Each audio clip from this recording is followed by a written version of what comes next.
నమస్తే, welcome to our channel. నేను శిరీష. మనతో ఈరోజు స్టూడియోలో సముద్ర గారు ఉన్నారు. మౌనంగానే ఎదగమని మొక్క నీకు చెప్తుంది. ఆ పాట చాలామందికి తెలుసు, దాని అర్థం కూడా చాలామందికి తెలుసు. సముద్ర గారు, ఈ పేరు కూడా సముద్రం ఎన్ని ఆటుపోట్లు తిన్నదో, మరి ఇండస్ట్రీలో సముద్ర గారు ఎటువంటి ఒడిదుడుకుల్ని ఎదుర్కొన్నారో, మల్లెపూలాగా స్వచ్ఛంగా అలా మల్లె చెట్లాగా ఎదుగుతూనే ఉన్నారు. వారి గురించి ఈ ఎటువంటి ప్రయాణం చేశారో ఇండస్ట్రీలో మాట్లాడదాం. నమస్తే సార్. నమస్తే అండి. స్వచ్ఛంగా ఇండస్ట్రీలో ఎటువంటి ఇబ్బందులు లేకుండా మీకు మంచి పేరు ఉంది సార్, సముద్ర గారని. అంటే అన్నీ అలా దాచుకున్నారా? లేదు, ఓపెన్ గానే ఉన్నారా? ఆటుపోట్లన్నీ సముద్రంలో మీ పేరులాగా దాచుకున్నారేమో అని. అంటే ఎవరు చూసినా మీ పేరు చెప్పగానే మంచి మనిషి అని ఇండస్ట్రీలో చాలా మంది పెద్దలు చెప్తూ ఉంటారు. ఎలా సార్ ఈ ఇండస్ట్రీలో ఈ ప్రయాణం వెనుకున్న ఒడిదుడుకులు ఏంటి? అసలు ఎలా మీరు ఇండస్ట్రీకి వచ్చారు? ఆ వివరాలు తెలియజేయండి సార్. అంటే ఫస్ట్ నుంచి చాలా ఇష్టం అండి సినిమా ఇండస్ట్రీలోకి రావాలి, డైరెక్టర్ అవ్వాలి అనేది. అట్లాగా ఇండస్ట్రీలోకి వచ్చాను. అసిస్టెంట్ డైరెక్టర్గా జాయిన్ అయ్యి చాలా మంచి మంచి సంస్థల్లో ఏటర్ మోహన్ గారి బ్యానరు, ఏం రత్నం గారి బ్యానర్, ఆల్మోస్ట్ 21, 22. ఓకే, చాలా ఎర్లీ ఏజ్. వచ్చానండి. వచ్చి అప్పుడు ఏం రత్నం గారు, ఏటర్ మోహన్ గారు, పోకూరు బాబురావు గారు, ముత్యాల సుబ్బయ్య గారు, బి గోపాల్ గారు, శరత్ గారు, మోహన్ గాంధీ గారు, ఇట్లాంటి మంచి మంచి డైరెక్టర్ల దగ్గర వర్క్ చేశాను. వాళ్ళందరి దగ్గర వాళ్ళ బిహేవ్, వాళ్ళు ఏంటి, ఎలా రిసీవ్ ప్రతి ఒక్కళ్ళతోటి అనేది, వీటన్నిటికన్నా మెయిన్ ఏంటంటే బ్లడ్. మా నాన్న అనమాట. మా నాన్న అసలు చాలా మంచోడండి, అసలు అంత పాజిటివ్ క్యాండిడేట్. సో ఆ జీన్స్ కానివ్వండి, అలాగే ఆ నేచర్ కానివ్వండి, అట్లా మా నాన్న నుంచి మాకు వచ్చింది అది. నేటివ్ ప్లేస్ వచ్చి గుంటూరు జిల్లా అండి, బోయపాలెం అనే గ్రామం. ఫార్మరే, చదువంతా అక్కడే చేసింది. సిటీ కాదు, Edlapadu and CR college. Okay, ఎంతమంది సార్ కుటుంబ సభ్యులు? ఎంతమంది ఉంటారు? మొత్తం 6, 2 చెల్లెళ్ళు, 4 అన్నదమ్ములు అండి. మీరు ఎన్నో? నేను సెకండ్. ఓకే, అన్నయ్యకి ఎక్కువ బాధ్యతలు ఉన్నాయా? అన్నయ్యతో పాటు మీరు కూడా ఇంట్లో నాన్న ఎక్కువగా చూసుకునే వాళ్ళ? నానే చూసుకునేవాళ్ళు వ్యవసాయం. కానీ ఏంటంటే ఎప్పుడు చిన్న మాట అనేవాడు కాదు మా నాన్న, బాగా ఫ్రీడము, అదే ఇదనమాట. నాన్నంటే భయం అండి, అమ్మ అంటే భయం? అమ్మ అంటేనే. కొట్టేదా? ఎందుకంటే నేను 6th, 7th చదివేటప్పుడు చెప్పకుండా స్కూల్కి అని చెప్పేసి వెళ్ళిపోయి ఉదయం ఆట, matinee, first show, second show. ఎవరెవరు వెళ్ళేవాళ్ళండి మీతో? ఇంకో ఫ్రెండ్ ఉన్నాడు, స్కూల్ ఫ్రెండ్. ఇద్దరం వెళ్ళిపోయి 4 షోలు చూసాను, 4 సినిమాలు. డబ్బులు ఎవరు ఇచ్చేవాళ్ళు మీకు ఇన్ని సినిమాలకి? అప్పుడు చాలా తక్కువ అనమాట. సినిమా అంటే అంత ఇది. సరే ఒకేసారి వెళ్ళిపోయి 4 చూసేవాళ్ళం.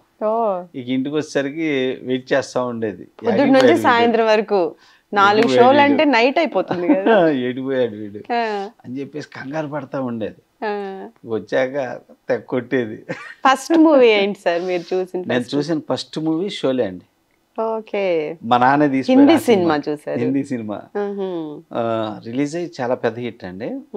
అయితే అప్పుడు మా నాన్న ఏదో తోడుగా తీసుకెళ్ళాడు, ఊరితో తీసుకెళ్ళి సరే సినిమా చూద్దామని చెప్పేసి నన్ను కూడా తీసుకెళ్ళాడు అనమాట. ఆ చూసిన షోలే విజువల్ అలా ఉండిపోయింది. ఆ చూడటంతో నాకు సినిమాలోకి వెళ్ళాలి అనేది అక్కడే స్టార్ట్ అయింది మేడం. హీరో అవుదాం అనుకున్నా? డైరెక్టరే, హీరో అనేది లేదు ఫస్ట్ నుంచి. కానీ చాలా మంది సినిమా చూడగానే అసలు హీరోగా చేస్తే బాగుంటుంది అలా ఫీల్ అవుతారు కదా. డైరెక్షన్ నేను చిన్నప్పటి నుంచి అప్పటి నుంచే సబ్జెక్టులు రాసేవాడిని. రాసి మా నాయనమ్మ నేను కూర్చోబెట్టి కథలు చెప్తుండేవాడిని.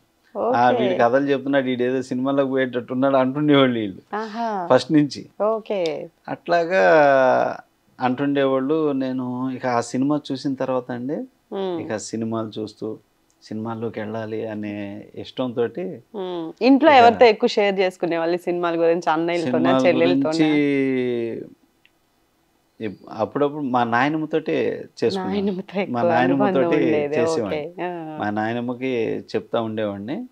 ఇక తర్వాత ఫ్రెండ్స్. అన్నయ్యతో, చెల్లెళ్ళతో, వీళ్ళతో అన్నయ్యది ఒక డిఫరెంట్. ఆ, ఆయన అసలు సినిమా మైండ్ కాదు. ఆ, కొంచెం మొరటుగా ఉంటాడు అన్నయ్య. ఉమ్, చాలా మంచోడు. ఉమ్. ఇక మా సిస్టర్స్ అంటే ఇక మామూలుగా ఆడేదో చెప్తున్నా లేరా పట్టించుకునే వాళ్ళు కాదు. సినిమా పిచ్చి అని చెప్పి అనేవాళ్ళు. ఆ, అట్లాగా ఇచ్చేస్తుండేవాళ్ళు. ఓకే. కానీ అంటే ఎక్కువ ఫ్రెండ్స్ తోటి షేర్ చేసి సబ్జెక్టులు అనేది డిస్కషన్ అని సినిమాలకి వెళ్ళడం ఇవన్నీ ఎక్కువ వాళ్ళతో షేర్. ఎగ్జామ్స్ చదువు పక్కన పెట్టేసేవాళ్ళు. పూర్తిగా అండి అసలు పూర్తిగా Okay. పెట్టాను.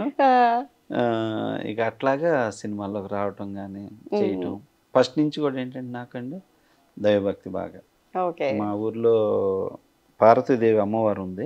ఉమ్, ఆ గుడికి వెళ్ళేవాడిని అనమాట. ఉహుం, పొద్దున్న లేస్తే ఓకే. వెళ్ళిపోయి అమ్మవారిని చూసేవాడిని నేను. ఉమ్, మళ్ళీ నైట్ పడుకోబోయే ముందు వెళ్ళి చూసేవాడిని. ఉమ్.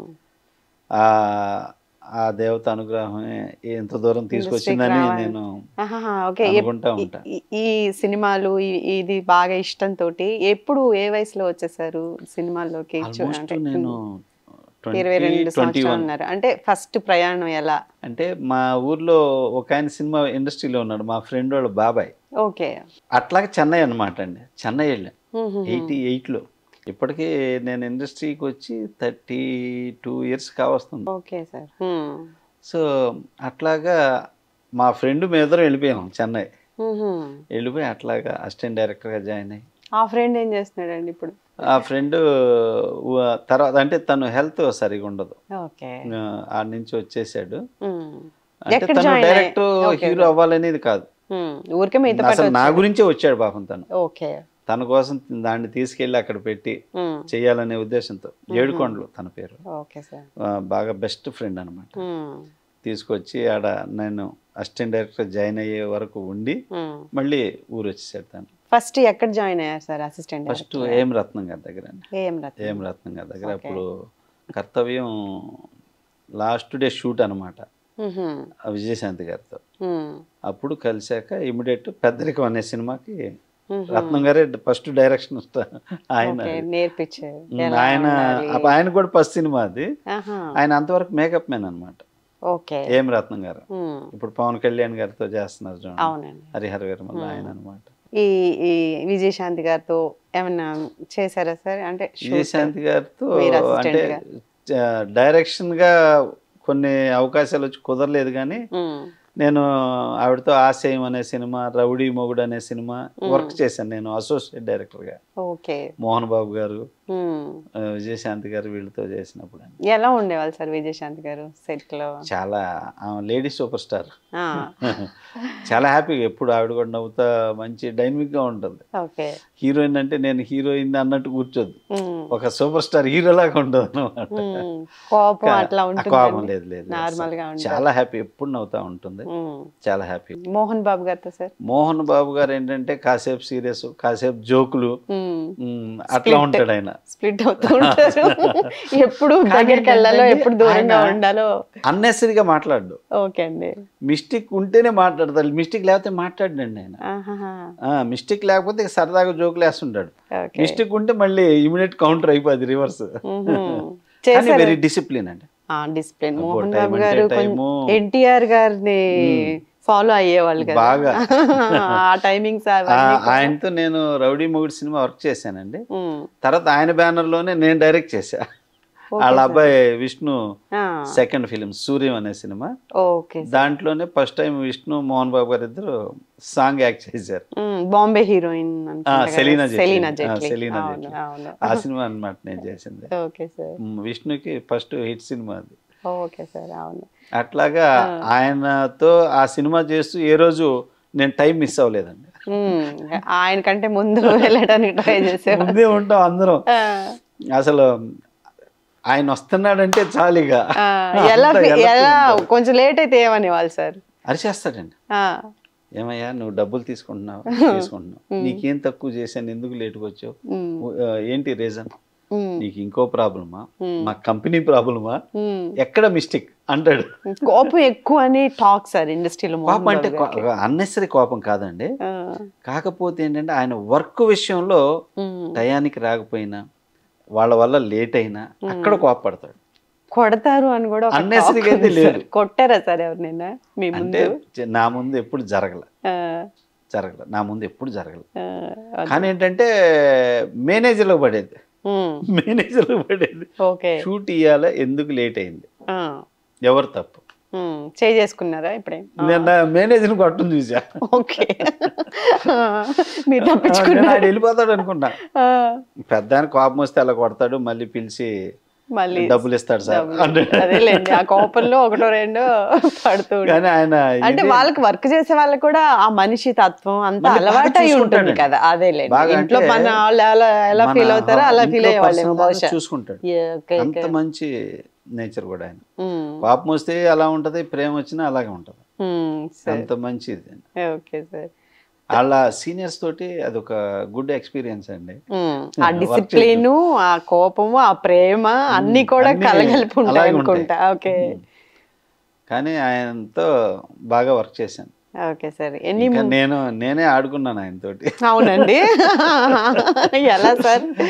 ఒక ఎక్స్పీరియన్స్ చెప్పండి. మిస్ అయ్యేవాడిని కాదు, మళ్ళీ వర్క్ లో మిస్ అయ్యేవాడిని కాదు. ఓకే, ఆయన 500 సినిమాలు చేశారు, అదే ఎక్స్పీరియన్స్ కి నేను ఇక్కడ వర్క్ చేసేవాడిని అనమాట. ఓకే, అందువల్ల ఆయన చేత ఏది చెప్పించుకునే స్థాయిలో లేను.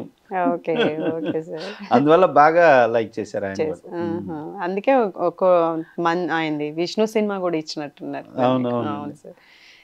తర్వాత ఫస్ట్ డైరెక్షన్ మూవీకి ఎలా ప్లాన్ చేసుకున్నారు? ఫస్ట్ డైరెక్షన్ మూవీ అండి ఆర్బి చౌదరి గారు సూపర్ గుడ్ ఫిలిమ్స్ బ్యానర్లు అనమాట.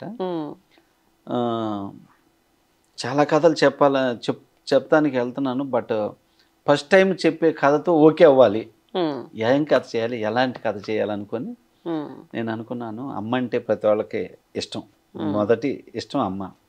సో అమ్మ మీద చెబుదాం, ఆ అమ్మ మీద చేసే కథ చేస్తే నాకు ఫస్ట్ హిట్ వచ్చింది అనేది నా first feeling. So next mother sentiment సినిమాలు ఏమొచ్చినాయి అసలు ఈ టైంలో అని చూసుకుంటే బిఫోర్ 10 years తర్వాత సినిమా లేదు. ఓకే, సో అందుకని నేను మదర్ సెంటిమెంట్ స్క్రిప్ట్ చెప్పాను ఆర్బి చౌదరి గారికి. ఆయన సింగిల్ సిట్టింగ్లో ఓకే చేశారు కథ. Okay sir. ఓకే చేసేసి ఇక అప్పుడు హీరో రాజశేఖర్కి చెప్పించడం ఇలాంటివన్నీ చేశారు. చేశాక అయితే అట్లాగా నాకు వాళ్ళు నా కథ విని నేను చెప్పే విధానం నచ్చి ఇమీడియట్ రాజశేఖర్ చాలా షార్ప్గా ఉన్నాడండి సముద్ర, ఆయనకి ఇవ్వండి అని రాజశేఖర్ చెప్పటం, ఆర్బి చౌదరి గారు వాళ్ళు ఇవ్వటం, అట్లా చేశారు. అట్లాగా నాకు ఫస్ట్ అవకాశం వచ్చింది. అంతేకాకుండా ఆర్బి చౌదరి గారికి ఏంటంటే ఇష్టం, జనరల్గా మన అవకాశం కోసం మనం వెళ్ళి మాట్లాడతాం. నాతో పాటు ఇంకొక 4-5 డైరెక్టర్లు వచ్చేవాళ్ళు, మేమంతా గ్రూప్గా కలిసేవాళ్ళం. తమిళ్లో లింగస్వామి, నేను, షాజహాన్ అని విజయ్తో చేశాడండి, రవి, రాజేంద్ర, ఇట్లా మేమందరం ఒక బ్యాచ్ ఉంది సూపర్ గుడ్ లో ట్రై చేసినాడు. అప్పుడు ఈ నలుగురు ఎవరన్నా కథ చెప్పింది బాగుంది అనుకోండి, నేనే వెళ్ళిపోయానికి సార్ ఆ డైరెక్టర్ కొత్త అతను కథ బాగుందండి, తమిళ్లో కూడా ఆ కథ బాగుంది సార్, అది వినండి సార్ అనేవాడిని. ఏమయ్యా నీ కథ నా కథ వినండి, నాకు అవకాశం ఇవ్వండి, పక్కోడికి అవకాశం ఇవ్వంటావేంటి నువ్వు అనేవాడు చౌదరి గారు. అట్లాగా ఆయనకి ఆ విధంగా హెల్పింగ్ నేచర్ లో కూడా ఆయనకి నేనంటే బాగా ఇష్టం. చాలా మంచోళ్ళగా ఉన్నాడు. సూపర్ గుడ్ బ్యాండ్ మీద చాలా మూవీస్ వచ్చినాయి ఒకప్పుడు. 100 movies లో 90 హిట్ సినిమాలు. అవును, వెంకటేష్ ఎక్కువ ఉండే అనుకుంటా కదా, వెంకటేష్ గారు ఎక్కువ చేశాడు. అవును, అట్లా తమిళ్లో విజయ్, తమిళ్లో విజయ్ చేశాడు. అట్లాగా నాకు చౌదరి గారు ఛాన్స్ ఇవ్వటం జరగటం, ఫస్ట్ సింహరాజ్ సినిమా పెద్ద హిట్ అవ్వటం, అట్లాగా ఇంకా ఆ స్టార్టింగ్ ఇంతవరకు వెనక్కి తిరిగి చూసింది లేదు. ఇప్పటికి 23 years అయిపోయింది. Okay sir. ఓకే, సింహరాశిలో హీరోని ఎలా అంటే సెలెక్ట్ చేసుకునే ముందు ఎలా సెలెక్ట్ చేసుకున్నారు సార్? అంటే రాజశేఖర్ కావాలనే స్టోరీ పెట్టుకున్నారా, ఎలా అప్రోచ్ అయ్యారు? అంటే కథకి రాజశేఖర్ గారితో కొంచెం హీరోయిన్స్ అంటే భయపడేవాడు, ఎందుకంటే టయానికి రాడు అని. ఓకే. డేట్స్ ప్రాబ్లం అయిపోతాయి అని చెప్పేసి తొందరగా డేట్స్ కన్ఫర్మ్ చేయరు. రాజశేఖర్ గారికి అది ఉందా సార్? ఓకే. అంటే పాపం ఆయన బ్రహ్మాండంగా చేస్తాడు కానీ టయానికి రాడు. Okay okay. ఇక్కడ డేట్స్ వేస్ట్ అవుతాయి అని చెప్పేసి హీరోయిన్స్ కూడా తొందరగా కన్ఫర్మ్ చేయరు. సో అలాంటి ప్రాబ్లంలో ఆ హీరోయిన్ ఈ హీరోయిన్ అనుకుంటా కుదరలా. అప్పుడు సాక్షి శివానంద్ చేస్తానన్నాక అప్పుడు ఆ అమ్మాయిని ఓకే చేయటం, సాక్షి శివానంద్ గారిని, మనోరమ గారిని, వీళ్ళందరూ గిరిబాబు గారిని వీళ్ళందరూ చేయటం అట్లాగా జరిగింది. సింహరాజులో డైలాగ్ ఉంటుంది సార్, అందులోనే అనుకుంటా కదా సార్, ఒకసారి రామ్మ మెరుపు బ్రహ్మానందం గారు మెరుపుతీగ కామెడీ. పెళ్లి కొడుకు వచ్చాడు, రాజన్న వచ్చాడు, రాజన్న వచ్చినాడు, వాళ్ళ బ్రాహ్మణిది రామబ్రహ్మం వచ్చినాడు, ఒక్కసారి వచ్చి అలాగే వెళ్ళిపోద్ది ఆ డైలాగు. ఇప్పుడు పిల్లలకు కూడా నోటెడ్. ఇప్పటికి మంచిది మేడం.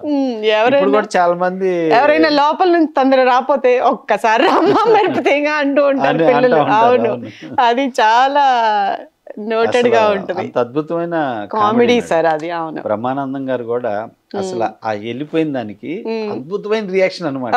ఆ రియాక్షన్ కి అస్సలు ఆడిటోరియం గొల్లు అని చెప్పేసి అలాంటి ఒక కామెడీ టైమింగ్ ఉన్నటువంటి గ్రేట్ ఆర్టిస్ట్ అండి బ్రహ్మానందం గారు. ఆయన చేసిన అతని వల్ల ఆడిన సినిమాలు కూడా, ఆయన వల్ల కూడా ఎంతో మంది రిపీట్ ఆడియన్స్ ఆ సినిమాలో. అలాగే కోవైసర్ల గారి కాంబినేషన్ బ్రహ్మానందం గారు వైఫ్ అనమాట. కదిలితే ఆ సినిమాలో కొట్టింది బ్రహ్మానందం గారిని. అదేంటే కిటికీ ఎక్కుతావు, గోడ ఎక్కుతావు, పైకి ఎక్కి కొడతావు, నవ్వుకునే వాళ్ళ సార్ సెట్ లో నవ్వు వచ్చేది మేడం.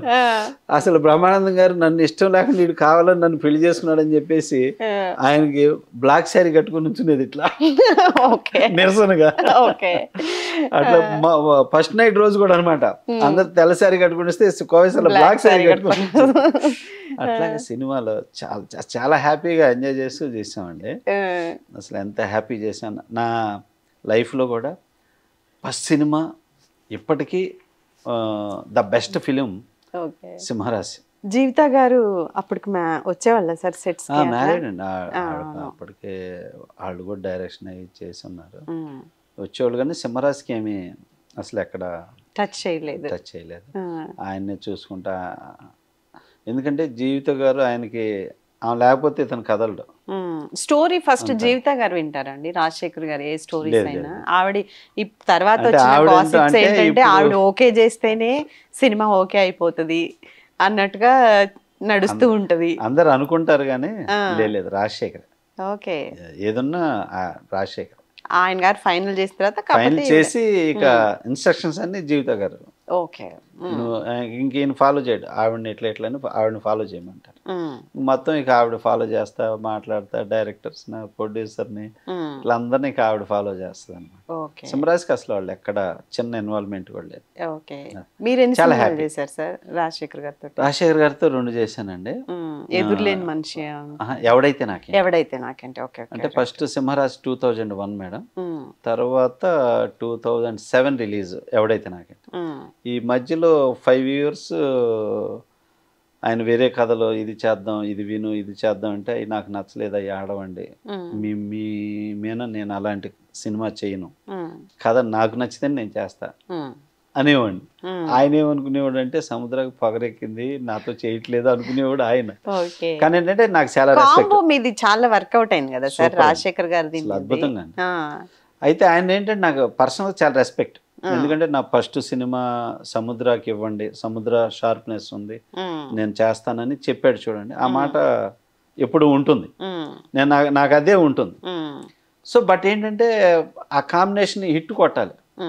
బట్ ఆ విషయంలో రాజశేఖర్ గారు కొన్ని కథల్లో వాళ్ళకి ఏంటంటే ఆర్టిస్టులకి అండి ఈ కథలో పెర్ఫార్మెన్స్ బాగా చేయొచ్చు, లేకపోతే ఈ కథలో ఈ సీన్ నచ్చి ఇది చేయొచ్చు అనేదే ఉంటుందండి.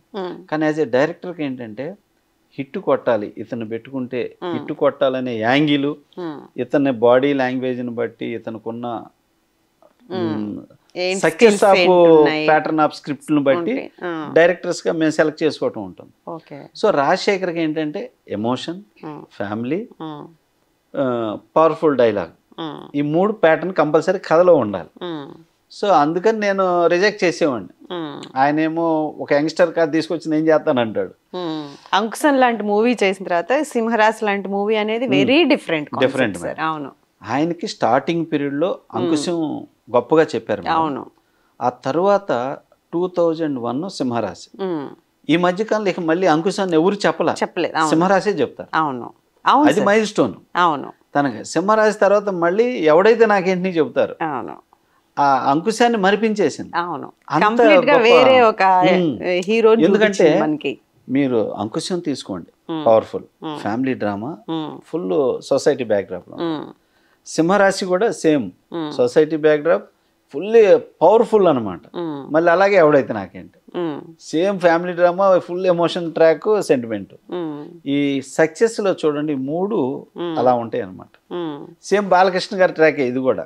ఓకే, ఆయనకి ఎమోషన్ ఉంటే హిట్ సినిమా, కామెడీ చేస్తే ఆడవు. డైరెక్టర్ హీరో కాంబో సక్సెస్ అయితే ఇప్పుడు చూసుకుంటే మనం అలా నడుస్తున్నాయి ప్యాటర్న్స్. బాలకృష్ణ, బోయపాటి శ్రీను, ఇంకా అలా. మీరు మళ్ళీ ఎందుకు మళ్ళీ ట్రై చేయలేదు మరి రాజశేఖర్ గారు? యాక్చువల్గా ట్రై బాగానే మాట్లాడుకుంటాం కానీ, బట్ ఏంటంటే డెసిషన్ డైరెక్టర్కి ఇవ్వాలండి. ఇప్పుడు చాలా మంది హీరోలు ఎట్లా అని అనుకోండి, ప్రాబ్లం కాదు. హీరో అనేవాడు కథని డెసిషన్ తీసుకున్నప్పుడు అది హిట్ ఆర్ ఫ్లాప్ అవ్వచ్చు. అయితే ఫ్లాప్ అయితేనేమో డైరెక్టర్ వల్ల పోయింది అంటున్నారు, హిట్ అయితే మాది అంటున్నారు. ఇది కరెక్ట్ కాదు. అందుకని నేను రాజశేఖర్ విషయంలో కథ అనేది నాకు నచ్చితేనే నేను చేస్తా, లేకపోతే నేను చేయను. రాజశేఖర్ గారి విషయంలో అది, అందువల్ల నాకు నచ్చాలి. అక్కడ వాళ్ళు ఈగో ఫీల్ అవుతారు. ఈగో ఫీల్ అయితే అవునండి, ప్రాబ్లం కాదు. కానీ ఏంటంటే అవుతారు ప్రొడ్యూసర్ లైఫ్, ఎంతోమంది డిస్ట్రిబ్యూటర్స్ లైఫ్, ఇంతమంది డిపెండ్ అయి ఉంటాం. సో అందువల్ల రేపు ఎవరి సినిమా అంటే పలానా డైరెక్టర్ సినిమా చేశానయ్యా దెబ్బతిన్నానయ్యా అంటారు డిస్ట్రిబ్యూటర్లు, లేకపోతే పలానా హీరో సినిమా చేశాను దెబ్బతిన్నాను అంటారు. సో ఇవన్నీ ఏంటంటే హీరోలు వాళ్ళకి తెలియదు, వాళ్ళు బావిలో కప్పల్లాగా ఇంట్లోనే ఉంటారండి. పబ్లిక్ తో మమేకం అవ్వరు. పబ్లిక్ తో మమేకం అయ్యేది మేమండి. సో అందువల్ల డైరెక్టర్ ఏమంటున్నారు, హీరోని ఏమంటున్నారు అనేవి మాకు తెలుస్తుంటాయి. సో అసంటప్పుడు ఏంటంటే మనసు కలుక్కంటది, బాధేస్తుంటది. సో ఎందుకంటే వాళ్ళు ఫ్యామిలీసే, దెబ్బతింటే మళ్ళీ ఎవరు సేవ్ చేయరు. సో అందుకని ఏంటంటే కథ విషయంలో ఆచి తూసి డెసిషన్ తీసుకోవాలి. అసంటప్పుడు ఏంటంటే ఒకవేళ సినిమా ఫ్లాప్ అయితే నా వల్ల ఫ్లాప్ అయిందని ఒప్పుకోరు. రెండో సినిమాకి డైరెక్షన్ లో జీవిత గారు ఎక్కువ ఇన్వాల్వ్ అయ్యారా సార్? అంటే ఇన్వాల్వ్మెంట్ కాదు కానీ వాళ్ళకి ఏంటంటే 4 సినిమాలు డైరెక్ట్ చేశారు, ఒక సినిమా ఆళ్ళ. ఈ సినిమా ఏంటంటే హిట్ సినిమా అనేది సగంలోనే కనపడిపోయింది వాళ్ళకి. ఓకే, చాలా రోజులు సినిమాలో లుక్ కూడా బాగాలేతాను, దీంట్లో మళ్ళీ నేను సెట్ చేశా లుక్. సెట్ చేశాక ఇక వీళ్ళు ఏంటంటే నన్ను తీసేసి వాళ్ళ పేరు వేసుకోవాలనే ఇంటెన్షన్ లోకి వచ్చేసారు. వచ్చేసి నన్ను ట్రీట్ చేయటం, నన్ను ఇబ్బంది పెడుతుంటే నాకు అర్థమైపోయి మీకు డైరెక్షన్ చేసుకోవాలనుకుంటే హ్యాపీ చేసుకోండి, నేను వెళ్ళిపోతా. దానికి వెళ్ళిపోయి రాంగ్గా బిహేవ్ చేసి మీరు ముందు ఒకటి అనుకోటి మాట్లాడిన అవసరం ఏముంది? హ్యాపీగా చేసుకోండి, నేను వెళ్ళిపోతున్నాను. వెళ్ళిపోయా. మీకు బాధ కలిగించింది ఏంటి? వెళ్ళిపోవడానికి కారణం ఏంటి అంటే వాళ్ళు ఇదేం షార్ట్ ఇదేంటి అనేవాడు. ఎవరు? జీవిత గారు అనేవాడు. రాజశేఖర్ బంగారం అట్ట అనకూడదు నువ్వు అనేది జీవిత గారు. జనరల్ గా అలా మాట్లాడరు, జనరల్ గా అసలు అలా మాట్లాడు, పెద్ద జోక్గా ఉంటాడు. అసలు నేను షార్ట్ పెడితే ఏం షార్ట్ పెట్టావు సముద్ర, ఇలా జోషి పెట్టేవాడే అనేవాడు నాతోటి. ఓకే, అటుంటాడు. ఇలా అంటే కాంట్రాక్ట్ మనకు అర్థమైపోతుంది, అర్థమైపోతుంది కదా. నేను అందుకని చూసి అనేసి మీరు చేసుకోండి, నేను వెళ్ళిపోతున్నానని చెప్పేసి లాస్ట్ పేకప్ చేశాక వెళ్ళిపోయా. ఏమన్నారు సార్? వెళ్ళిపోయినాక ఏమన్నా వాళ్ళకి హ్యాపీ కదా, ప్రిపేర్ అయి ఉన్నారు కదా అనుకున్నాక తర్వాత మా ప్రసన్న అన్నయ్య ఉన్నాడు ఫిలిం ఛాంబర్. అసలు తను ఉండటం వల్లే మీకు సక్సెస్ సినిమా. తన్ని మీరు ఇలా చేసి ఇచ్చేస్తే మరి బయర్స్ ఒక్కడు కూడా తీసుకోడు సినిమా. ఏదన్నా సముద్రాన్ని పెట్టండి. పెట్టుకుంటే మీకు బాగుంటుంది ఉమ్, అని ప్రసన్న అని చెప్తే ఇక అప్పుడు ప్రసన్న గారు "ఆ, సముద్ర మళ్ళీ ఇప్పుడు నేను వెళ్ళి పిల్లలు నేను మాట్లాడలేను అది ఇదని వీళ్ళు ఫీల్ అయితే ఉమ్. అప్పుడు ప్రసన్న అన్నయ్య వచ్చి నాతో మాట్లాడి ఈ మధ్యవర్తి మళ్ళీ మా ఇద్దరిని కలిపి కలిపి సఖ్యతగా. చేసి ఆ, చేశారనమాట. చేశాక అట్లా ఫినిష్ ఓకే. చేసి ఈ 2 పేర్లు వస్తాయి కదా సార్ డైరెక్షన్, ఇక వేసుకున్నారు ఇంక ఎందుకు ఇక అని వదిలే, నేను వదిలేసి. అదేలేండి అదేలేండి. పైగా ఆడపిల్ల ఎందుకు మనం నేను కొన్ని పడి ఇప్పుడు ఉమ్, నేనున్నానండి. ఉమ్, సముద్ర ఎవరు అంటారు ఉమ్. అంటే మంచి డైరెక్టర్ అండి, మంచి సుమరాజ్ మనిషి డైరెక్టర్, అంటారు లేకపోతే సార్ మంచి ముందు. డైరెక్టర్ మంచి మనిషి అవును. అంటారు. ఇది నా బ్రాండ్. ఉమ్, రాజశేఖర్ ఎవరు అన్నారు అనుకోండి, ఉమ్, ఆయన మంచి హీరో అండి అంటారు. ఉమ్. రాజశేఖర్ని మంచి డైరెక్టర్ అని ఎవరు? అతను బతికున్నంతకాలం ఎవరు అంటారు. అవును. అలాగే సముద్రాన్ని కూడా బతికున్నంతకాలం సముద్ర గొప్ప హీరో అని నన్ను అన్నారు. ఎవరు అంటారు. అవును. అలాగే జీవితాన్ని రాజశేఖర్ భార్య మంచి నటి అంటారు. అవును. ఆవిడ పెద్ద డైరెక్టర్ అని ఆవిడ అన్నారు. అవును. సో ఎవరి పనులు వాళ్ళు. ఈ సత్యం నాకు తెలుసు కాబట్టి వేసుకునివ్వండి. ఉమ్. తర్వాత చేశారా సార్ జీవిత గారు ఇంతవరకు ఎప్పుడైనా వాళ్ళకి హిట్టే లేదు డైరెక్షన్లో. ఆ, డైరెక్టర్ అనే దాంట్లో ఇంతవరకు హిట్ లేదు. ఉమ్, చేశారా లైఫ్ లో ఆవిడ కూడా డైరెక్షన్ చేసి? డైరెక్షన్ అన్న దాంట్లో వాళ్ళకి సక్సెస్సే రాదు. ఉమ్, ఆర్టిస్టులుగా చేస్తే వస్తుంది. Okay okay. మళ్ళీ పర్సనల్గా మంచి వ్యక్తులే, ఉమ్, పర్సనల్గా మంచి వ్యక్తులే, అందులో ఎలాంటి సందేహం లేదు. ఉమ్, కానీ అక్కడ సినిమాకి వచ్చేసరికి ఉమ్. మరి అది ఎందుకు వస్తుందో ఏంటో తెలియదు. అదేలేండి. పెయిన్ ఫీల్ అయ్యారా సార్ ఎప్పుడైనా ఈ పెయిన్ సంఘటన? ఫీల్ అవ్వాలి. ఉమ్, పైగా నేను ఆ టైంలో ఏంటంటే అయ్యప్ప మాల్లో ఉన్నా. ఓకే. అందుకని అయ్యప్ప కాస్త మాల్లో ఉన్నా ఇంకా ఓపిక ఎక్కువ. ఓపిక ఎక్కువ ఉంటుంది. ఆ టైంలో 41 days ఉండాల్సిన మాల 85 days ఉన్నా. ఓకే. లోపల ఇది కొంచెం ఈ ఇబ్బందిని తగ్గించుకోవడం కోసం. తగ్గించుకోవడానికి. అట్లాగా అంటే ఒక్కొక్క సినిమాకి ఒక్కొక్కటి నేర్చుకుంటాం అనుకుంటాం కదా మేడం. ఉమ్, ఒక్కొక్క సినిమా ఒక్కొక్క ఎక్స్పీరియన్స్, ఉమ్, ఒక్కొక్కళ్ళతో ఒక్కొక్క ఎక్స్పీరియన్స్. ఉమ్, అట్లా అనమాట. ఇప్పుడు 17 సినిమాలు పూర్తి 18 సినిమాలు చేస్తున్నా. ఉమ్, 17 సినిమాలకు ఉన్న ఎక్స్పీరియన్స్ ఒకటి అనేది కాదు, 17 ఎక్స్పీరియన్స్లు అవి. ఉమ్. బాగా అంటే ఈ డైరెక్షన్ లో అసలు చాలా అబ్బా ఇది వద్దు, ఇంకా ఈ సినిమాకి ఇది అయిపోతే బాగుండు అని ఏ సినిమాకి అనుకున్నారు సార్? అసలు లేదు మేడం నాకు అది. ఉమ్, అసలు అయితే అంటే చాలా పడ్డా నేను. అంటే ఒక్కొక్కళ్ళు ఈ గోల్తోటి ఒక్కొక్కళ్ళు దీంతో చేస్తుంటారు. ఉమ్, ఎందుకంటే నాకు డైరెక్షన్ అనేది మహా ఇష్టం, ఉమ్, పిచ్చి. ఉమ్, సినిమా అనే దాంట్లో నేను ఓడిపోకూడదు. ఉమ్, అసలు నేను ప్రాణంగా లవ్ చేసేదాన్ని. ఉమ్, బా ఏంటిది అనేది నిజంగా చెప్తున్నా మేడం, ప్రామిస్. ఉమ్. ఈ రోజు కూడా నాకు అనిపించలే. ఓకే. ఈ రోజు కూడా సినిమా పట్ల అంత ఇష్టం, అంత రెస్పెక్ట్.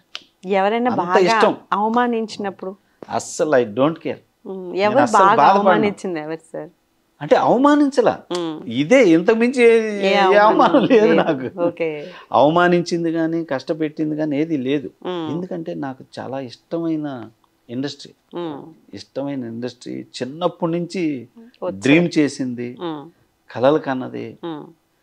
ఈరోజు కూడా అండి అంత ఇష్టం అన్నమాట సినిమా. రాజశేఖర్ గారి తర్వాత ఎవరితో ఎక్కువ మూవీస్ ట్రావెల్ అయ్యారు? అంటే ప్రతి ఒక్కళ్ళతో 2 చేశానండి. రాజశేఖర్తో 2, హరికృష్ణ గారితో 2, జగపతి బాబుతో 2, శ్రీకాంత్ అన్నయ్యతోటి 3, తారక రత్న గారితో 3, మంచు విష్ణుతో 1, కళ్యాణ్ రామ్తో 1, అనుష్కతో 2, సుమంత్తో 1, కృష్ణ గారితో 1, కృష్ణరాజు గారితో 1, ఇట్లా మిగతా అన్ని ఒక్కొక్కటి. కానీ ఏంటంటే అందరూ నేనంటే అసలు ఫ్యామిలీ నంబర్ లాగే ఉండేవాళ్ళు, ట్రీట్ చేసేవాళ్ళు. స్టిల్ అంటే ఇప్పుడు ఇంత జరిగింది కదా, రాజశేఖర్ మేము ఎదురు పడితే మళ్ళీ బాగానే మాట్లాడుకుంటాం, బాగానే జరుగుతాయి. ఇక్కడ ఏమి ఉండదు. ఆ టైంలో జరిగిపోయింది, అయిపోయింది. అంతే.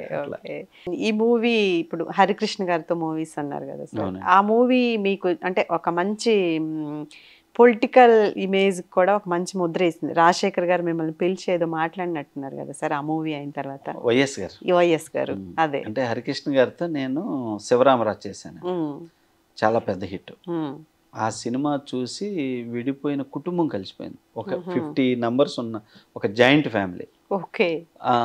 ఆ సినిమా చూసి ఒక అబ్బాయి ఏడుస్తూ వెళ్ళిపోయి మనం ఎందుకు ఇలా విడిపోయి ఉంటున్నాం, సినిమా చూడండి మీరు రండి అని చెప్పి తీసుకెళ్ళి చూసి అందరు కలిసిపోయి వాళ్ళందరూ మా దగ్గరకు వచ్చి ఫోటో దిగారు అనమాట శివరామరాజుకి. ఓకే.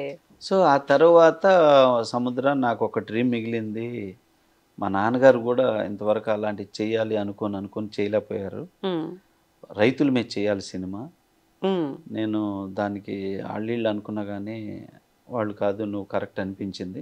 రాజశేఖర్ రెడ్డి గారు, హరికృష్ణ గారండి. హరికృష్ణ గారు అంటే రామారావు గారు చేయాలనుకున్నది. నేను అన్ని క్యారెక్టర్లు అన్నీ చేశాను.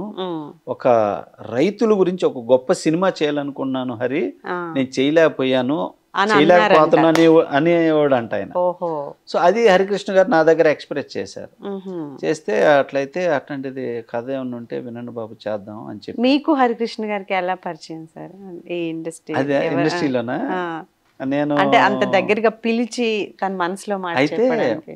నేను శివరామరాజులో ఒక 1/2 అవర్ 45 మినిట్స్ నిడి ఉన్న క్యారెక్టర్ ఒకటి, ఫ్లాష్ బ్యాక్ క్యారెక్టర్ గురించి వెళ్ళి కలిశానండి.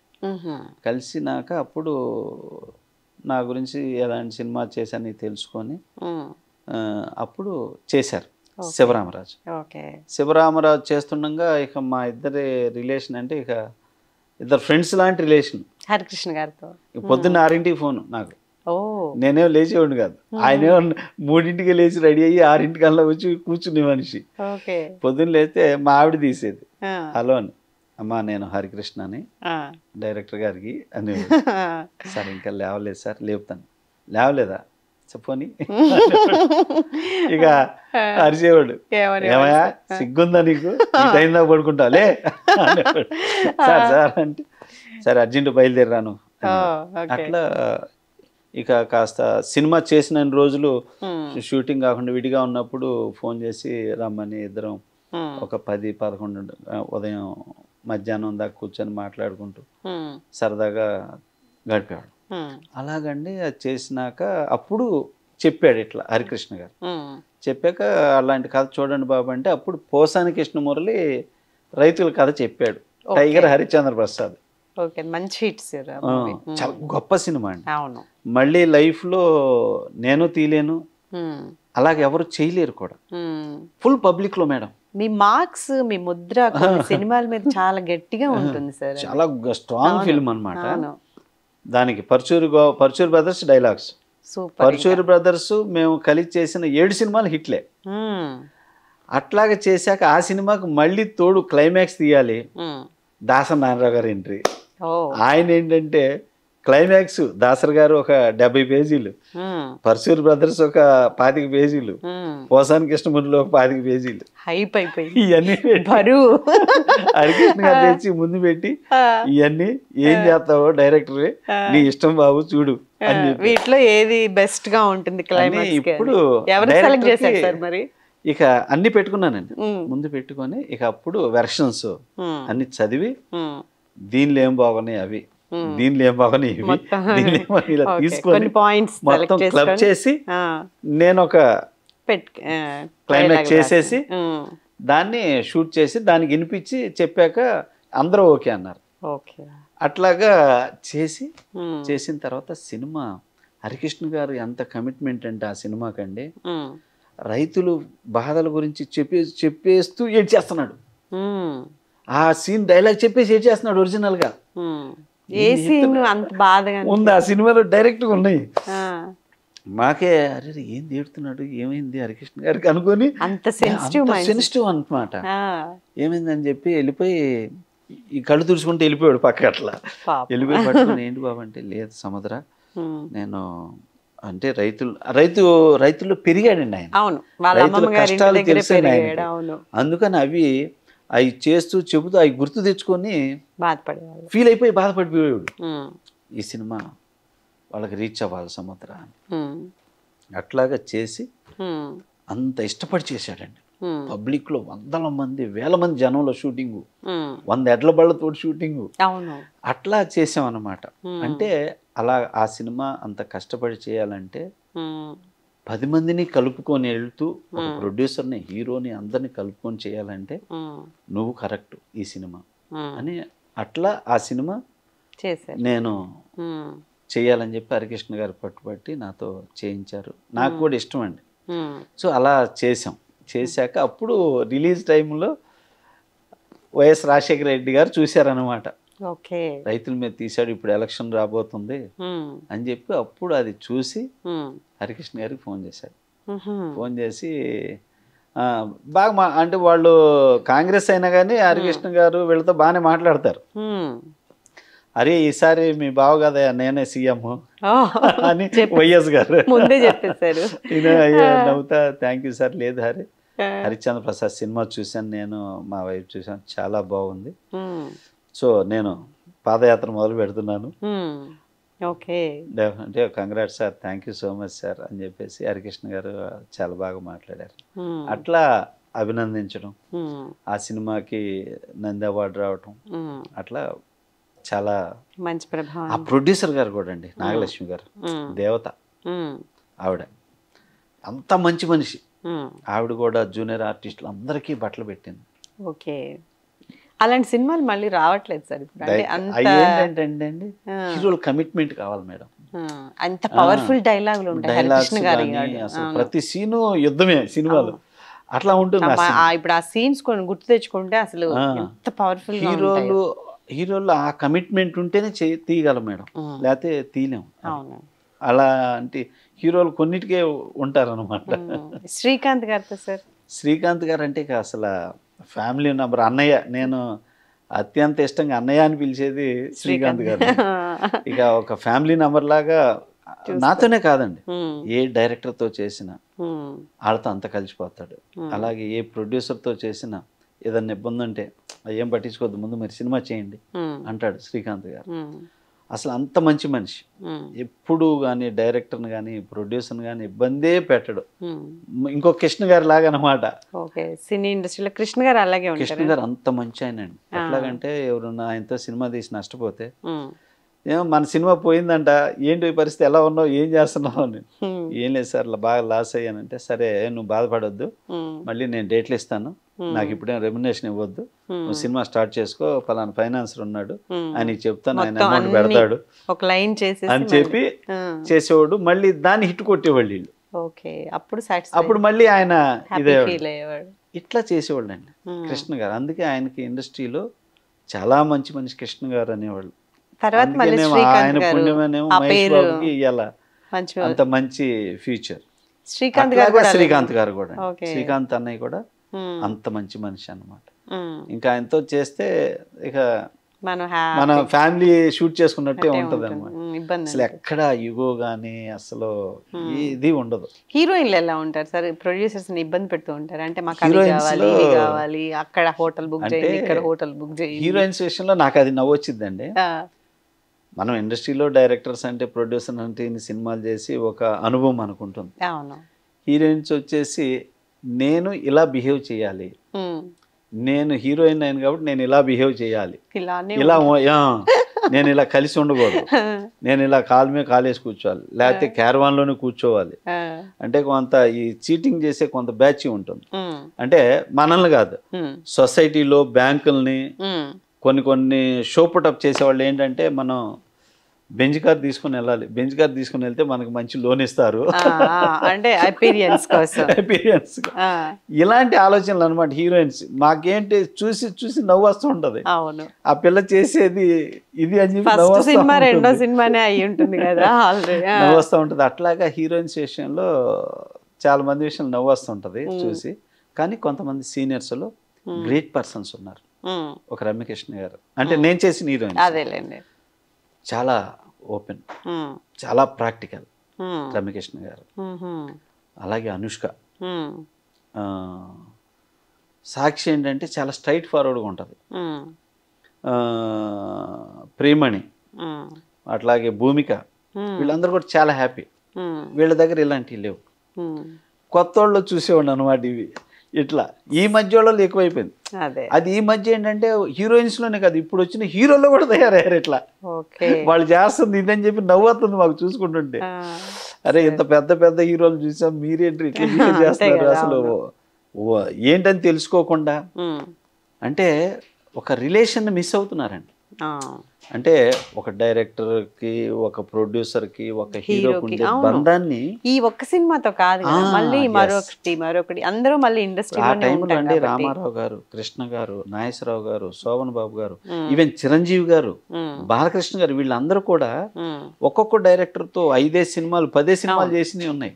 అవును. ఇప్పుడు వాళ్ళు ఒక సినిమా చేస్తే రెండో సినిమాకి ఉంటారు రిలేషన్, అవును. అలా ఉంటున్నారు. అటువంటిప్పుడు వీళ్ళని చూసి నవ్వు వస్తూ ఉంటుంది అనమాట. ఇవి ఇప్పుడు సినిమాలు చూస్తే సార్ ఒక్కొక్కటి 3 సంవత్సరాలు, 4 సంవత్సరాలు, 2 సంవత్సరాలు పడుతుంది, ఎంత చిన్న డైరెక్టర్ చేసినా గానీ. మీ టైంలో ఎంత టైంలో అయిపోగొట్టారు? మేము మ్యాక్సిమం 4 months 5 months మేడం. అంటే సినిమాకి కరెక్ట్గా తీసేవాడికి డైరెక్టర్ అంటే మనం అన్నం ఏమి తింటున్నాం అది తెలియాలి. డైరెక్టర్ అనేవాడికి, హీరో అనేవాడికి, ప్రొడ్యూసర్ అనేవాడికి ఫస్ట్ మనం ఏం అన్నం తింటున్నాం అనేది తెలియాలి.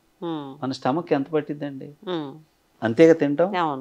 అంటే మన సినిమా నిడివి 2 hours 10 minutes 2 hours 20 minutes. దీనికి తెలియని వాళ్ళు ఎంత తీస్తారంటే 2 hours-కి 8 hours. ఓకే. ఎంత మనీ వేస్ట్, ఎంత టైం వేస్ట్ చూడండి. ఇట్లాంటి వాళ్ళు ఎక్కువారు. ఇలా చేస్తున్న హీరోలు గప్చిప్పుగా ఉంటారు. అరే నాతో సినిమా తీస్తున్నారు, నా ప్రొడ్యూసర్ బాగుండాలి, నా ప్రొడ్యూసర్ 10 రూపాయలు మిగలాలి అనే కమిట్మెంట్ ఉన్నోళ్ళు తక్కువారండి. నేను ఖర్చు పెట్టియాలి, ఎందుకు అలాంటి ఖర్చు పెట్టిస్తే నన్ను ఇది అనుకోవాలి అనే mentality. What is this madam? అలాంటి వాళ్ళు ఎక్కువైపోయారు. నా ప్రొడ్యూసర్ నాతో సినిమా చేస్తే ఇంత మిగలాలి అని దమ్ముగా చెప్పేవాడు కావాలి. అలాంటి వాడు హీరో. అప్పుడు హీరో అలాంటిది లేవు మేడం. ఏం చెప్పొచ్చు అంటారు? సో అట్లాగా చేసే బడ్జెట్ విషయాల్లో కానీ వీటిల్లో కానీ అది తగ్గిపోయి ఇప్పుడు ఒక్కొక్కళ్ళు చెప్పిన బడ్జెట్ దాటిపోవటం, ఒక్కొక్కళ్ళు 6 నెలలు అన్నది సంవత్సరం అవటం, సంవత్సరం అన్నది 2 సంవత్సరాలు అవ్వటం. ఇలా ఇప్పుడు రాజమౌళి గారు ఉన్నారు, ఆయన ఏంటి, ఆయన బడ్జెట్ అది, ఆయన టైమే ఇది, నా ఇది ఇది అని ఆయన ముందే చెప్పేస్తారు. ఆయన క్రిస్టల్ క్లియర్ అది, ఆయన అంటానికి లేదు, అది క్రిస్టల్ క్లియర్. ఆయన అలాగే బిజినెస్ని కానీ హీరోని కానీ అలా పెంచుకుంటూ ఇలా ఇండస్ట్రీని కానీ బిజినెస్ని కానీ మన ఇండియా దాటి హాలీవుడ్ తీసుకెళ్తే అలా ఉందనుకోండి, తీయండి, తప్పు లేదా. మీరందరూ ఆయన్ని పోల్చుకొని ఇలా చేయటం ఏంటి? ఫస్ట్ అసలు మనతో సినిమా తీసే ప్రొడ్యూసర్ని ఎలా సేవ్ చేయాలి? వాళ్ళకు ఒక ఫ్యామిలీ ఉంటుంది, వాళ్ళకి పిల్లలు ఉంటున్నారు, వీళ్ళ వెనక మళ్ళీ డిస్ట్రిబ్యూటర్స్, ఎగ్జిబ్యూటర్స్ వాళ్ళు డబ్బులు పెడతారండి. మేము మనం తీసిన సినిమాని వాళ్ళు డబ్బు పెట్టి కొనుక్కుంటారు. మన బ్రెయిన్ అక్కడ కదా పెట్టాలి. అంటే ఇంత వేస్టేజ్ పోతుంది. 1 కోటి రూపాయల సినిమాకి 25 లక్షలు వేస్టేజ్, 2 కోట్ల సినిమాకి 50 లక్షలు వేస్టేజ్, 5 కోట్ల సినిమాకి 1 కోటి రూపాయలు వేస్టేజ్. ఇవాళ 100 కోట్ల సినిమాకి 30 లక్షలు వేస్టేజ్, 30 కోట్లు వేస్టేజ్ ఉంటుంది. ప్రొడ్యూసర్స్కి అది ఇబ్బంది అవుతుంది ఖచ్చితంగా. ఇదేంటంటే హీరోలు తెలుసుకోవాలి, డైరెక్టర్స్ తెలుసుకోవాలి మేడం. తెలియనంతసేపు ఏంటంటే వీళ్ళు మేము ఖర్చు పెట్టేస్తున్నాం, నా మార్కెట్ పెంచుకోవాలి, ఇది చూస్తున్నారు. ఇంతకు ముందు రామారావు గారు, నాగేశ్వరరావు గారు, కృష్ణ గారు ఎట్లా చూసుకోవాలి. ఒక సినిమా ఫ్లాప్ అయింది అంటే ఎవరి మిస్టేక్ ఇది, ఎందువల్ల ఫ్లాప్ అయింది, నా మిస్టేక్ అని రామారావు గారు అడిగేవాడు డైరెక్టర్ని ప్రొడ్యూసర్ని పెట్టుకొని. లేదు మీ మిస్టేక్, లేదు డైరెక్టర్ మిస్టేక్, ఇది ఇట్లా మిస్టేక్ని వెరిఫై చేసుకునేవాడు. బడ్జెట్ పెరిగితే ఎవరి వల్ల బడ్జెట్ పెరిగిందని రెక్టిఫై చేసుకునేవాడు. అందువల్లే వాళ్ళతో చేసిన ప్రొడ్యూసర్స్ ఎక్కువ సక్సెస్లు చూశారు, డైరెక్టర్స్ చూశారు. ఇప్పుడు 10 కుటుంబాలు బాగున్నాయి. 4 నెలల్లో 6 నెలల్లో సినిమా బ్రహ్మాండంగా తీయచ్చు మేడం. ఎవరు తీయాలి? అప్పుడు ఏంటంటే ఇంకా టెక్నిక్ తెలియదు, ఇలా టెక్నిక్ వచ్చింది బ్రహ్మాండంగా. అన్ని పెట్టుకొని ఇవాళ ఇంకా లేటు. రోజుకు ఒక్కొక్క షాట్ తీస్తాడు, రోజుకు 4 షాట్లు అయిపోయింది. ఇంకా ఆ రోజు షూట్ అయిపోయింది. అప్పుడు 3 సీన్లు 4 సీన్లు తీసేవాడు. అది అట్లా కాదండి, ఇవాళ ఆడియన్స్ హాలీవుడ్ లెవెల్లో అంటారు.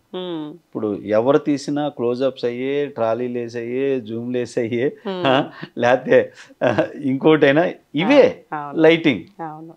క్వాలిటీ కోసం ఎక్విప్మెంట్ పెడతావు, క్వాలిటీ నీ టయానికి ఎందుకు క్వాలిటీ. రమ్యకృష్ణ గారితో ఎలా ఉంటుంది సార్? రమ్యకృష్ణ గారు సూపర్ అండి, చాలా హ్యాపీ. కొత్త వాళ్ళతో ఎవరితో చేశారా సార్ మీరు? కొత్త అమ్మాయిలతోటి? కొత్త అమ్మాయిలతో నేను అప్పుడు శ్రద్ధా దాసు, హంసనందిని వీళ్ళతో చేశాను. మళ్ళీ జైసేన అనే సినిమాలో ఒక 4 కొత్త అమ్మాయిని ఇంట్రొడ్యూస్ చేశాను. ఇప్పుడు చేసే వాటిలో కానీ కొత్త వాళ్ళతో చేస్తాను. ఎలా వాళ్ళు ఏంటంటే వాళ్ళు తేడాగా ఉన్నా నన్ను చూసి కలిసిపోతారు, ఇంకా చేసేది లేదు. అంటే నాతో కలిసిపోతారు. యాక్టింగ్ లో ఇలా ఉన్నారు చెప్పడం ఏమైనా ఇబ్బంది అవుతుందా సార్? అంటే షూటింగ్ టైంలో బాగానే వింటారా? వింటారు. ఎవరో ఒక అమ్మాయి కొంచెం తేడాగా ఉంటారు కానీ ఆల్మోస్ట్ ఫాస్ట్గా ఉంటారు. ఇప్పుడు చూస్తే సార్ ఇండస్ట్రీలో మీకు ఎంతో ఎక్స్పీరియన్స్ ఉంది సముద్ర గారు, దాదాపుగా 23 years నుంచి ఉంటున్నారు. కాస్టింగ్ కౌచ్ అనేది ఎంత బలంగా, ఎందుకు అంటే నిన్న మొన్న మనం కొండా సురేఖ్ గారి కామెంట్స్ చూస్తే కూడా సమంత మీద ఇండస్ట్రీకి పొలిటికల్కి ఎందుకు అంత అవినాభావ సంబంధం? నిజంగా అలాంటివి జరుగుతూ ఉంటాయి అంత భయంకరంగా? అంటే ఎక్కడో ఒకటి ఉండొచ్చు కానీ ప్రతి హీరోయిన్ మీద అటువంటి ట్యాగ్ లైన్ ఎందుకు ఉంటుంది? మొన్న కొండా సురేఖ గారు మాట్లాడింది అయితే 100% తప్పండి. ఎందుకంటే వాళ్ళది ఎప్పుడూ అయిపోయింది. ఆవిడ మాట్లాడే హక్కు లేదు. ఫస్ట్ ఆవిడ పర్సనల్ విషయం అది. ఈవిడ ఇలా అని మాట్లాడటం చాలా బ్లండర్ మిస్టేక్ ఆవిడని. సో ఆవిడ 100% రాంగ్. కొండా సురేఖ గారు అలా చెప్పటం, ఏమి వెళ్ళి చూడలేదు, ఏమి వెళ్ళి చేయలేదు, పుకారు వినే మాట్లాడింది. ప్రూఫ్ ఉంటే నువ్వు మాట్లాడవచ్చు. సో అందువల్ల ఆవిడది 100% మిస్టేక్ మేడం. కాకపోతే మిగతా విషయాల్లో ఏంటంటే ఇప్పుడు సొసైటీలో ఒక్కొక్కళ్ళు ఉంటారు తప్పు చేసేవాళ్ళు, కొంచెం రాంగ్గా బిహేవ్ చేసే బ్యాచ్. అలాంటి వాళ్ళ వల్ల వస్తున్నటువంటి బ్యాడ్ నేమ్ మేడం. ఇప్పుడు ఇండస్ట్రీలో దగ్గర 100 సంవత్సరాల నుంచి ఉంది ఇండస్ట్రీ. ఏ రోజు వీళ్ళు ఇలా చేశారనే మిస్టేక్ రాలా ఏ రోజు. ఇవాళ ఎన్ని గొప్ప సంస్థలు ఉన్నాయి, గొప్ప హీరోలు ఉన్నారు, గొప్ప డైరెక్టర్స్ ఉన్నారు. ఇలా మేమందరం ఉన్నాం. మా అందరికీ లేని మచ్చ ఇంకోటికి ఎందుకు వస్తుంది? అటువంటిది ఏంటంటే ఎవడో ఒక ఎద ఉంటాడు, వాడు చేసే దానివల్ల ఈ మిస్టేక్స్. నెంబర్ 1. అసలు ఇంకా ఇండస్ట్రీ ఎంత గొప్పదంటే అంటే నెగిటివ్లో ఇది చూస్తున్నారు కానండి, ఇండస్ట్రీలో గొప్పతనం చెప్తాను. ఒక ఆడపిల్లని ఉదయం 5:30-6 తల్లిదండ్రులు మాతో పంపిస్తారండి షూటింగ్కి. మా కార్లు వెళ్ళి, మా మేనేజర్లు వెళ్ళి ఆ పిల్లల్ని తీసుకొని వస్తారు. వయసు ఉన్న పిల్లలు ఉంటారు, వాళ్ళు ఉంటారు, డిఫరెంట్ ఏజ్ వాళ్ళు ఉంటారు. చక్కగా ఒక్కోసారి వాళ్ళ అమ్మట తల్లిదండ్రులు కూడా రారండి, పిల్లల్ని పంపిస్తారు, వస్తారు. అసలు తల్లిదండ్రులు లేకుండా ఎంతోమంది అమ్మాయిలు ఒంటరిగా షూటింగ్కి వచ్చి చేసి వెళ్తున్న వాళ్ళండి. షూటింగ్కి వచ్చి చక్కగా టిఫిన్ చేసి యాక్ట్ చేసి పేమెంట్ తీసుకొని మళ్ళీ తిరిగి చక్కగా ఇంటికి వెళ్తారండి. ఇంటికి వెళ్ళే వరకు వెళ్తారండి. ఇలా 100 సంవత్సరాల నుంచి జరుగుతుందండి. ఒక ఆడపిల్లకి ఎలాంటి షూటింగ్కి వెళ్ళి వచ్చిన అమ్మాయి ఇలా మిస్టేక్ అని ఇంతవరకు తిరగేసి చూడండి, ఏ రోజు లేదండి. అంటే అంత రెస్పెక్ట్గా అంత గొప్పగా చూసుకుంటుందండి ఇండస్ట్రీ. అటువంటి వదిలేసి ఎప్పుడో ఒక ఎదవ తప్పు చేశాడు, ఒక ఎదవ బుద్ధి తక్కువ ఎవడో ఉంటాడు, అటువంటి వాడు చేసే దానివల్ల మచ్చలు పడుతున్నాయి తప్ప ఇట్స్ ఎ గ్రేట్ ఇండస్ట్రీ అండి. మిస్టేక్స్ అనేవి ఇలాంటివి ఎక్కడెక్కడో ఉన్నాయి, కొన్ని ఉన్నాయి. కానీ సముద్ర గారు చాలా ఓపెన్ గా రాధిక గారు స్టేట్మెంట్ ఇచ్చారు. అవునండి. ఇప్పుడు మంచు లక్ష్మి గారు కూడా స్టేట్మెంట్ ఉన్నారండి. అంటే ఇండస్ట్రీలో అందరూ కాదు, ఎవరో ఒకళ్ళు చేశారు. దానికి ఎవడో ఒకడు ఉంటాడు, అటువంటి వాడు సొసైటీలో కూడా ఉన్నారు. సో అట్లని అందరూ కాదు.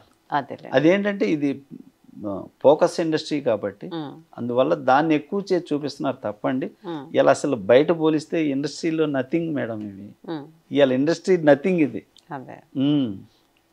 అంతే తప్ప ఇవాళ చూడండి ఎంతో మంది ఉన్నారు, ఎంతో చేశారు. ఈ కొండా సురేఖ గారు సమంత అని ఎందుకు మాట్లాడింది? సమంత గురించి వీళ్ళు చెప్తే ఈవిడ ఫేమస్ అయిపోద్ది, ఈవిడ పొలిటికల్ ఇది ఇవన్నీ ఉంటుంది. అదే ఆవిడంటే ఆవిడకి ఇలాంటి కట్టి వేసేస్తే ఒప్పుకుంటుందా? తప్పు అనమాట అలా మాట్లాడటం చేయటం. అయినా ఒకళ్ళ పర్సనల్స్ని మాట్లాడాల్సిన ఇది మనకు లేదు, ఆ హక్కు మనకు లేదు. అది తెలుసుకోవాలి ప్రతి వాడు. ఇప్పుడు ఒక్కొక్కళ్ళు ఎన్నెన్నో ఉంటాయి సొసైటీలో. అది అయితే కొంతమంది మిస్టేక్స్ అనేవి ఉన్నాయి, నేను లేవంటలా ఉన్నాయి, బట్ ఎవడో ఉంటాడు.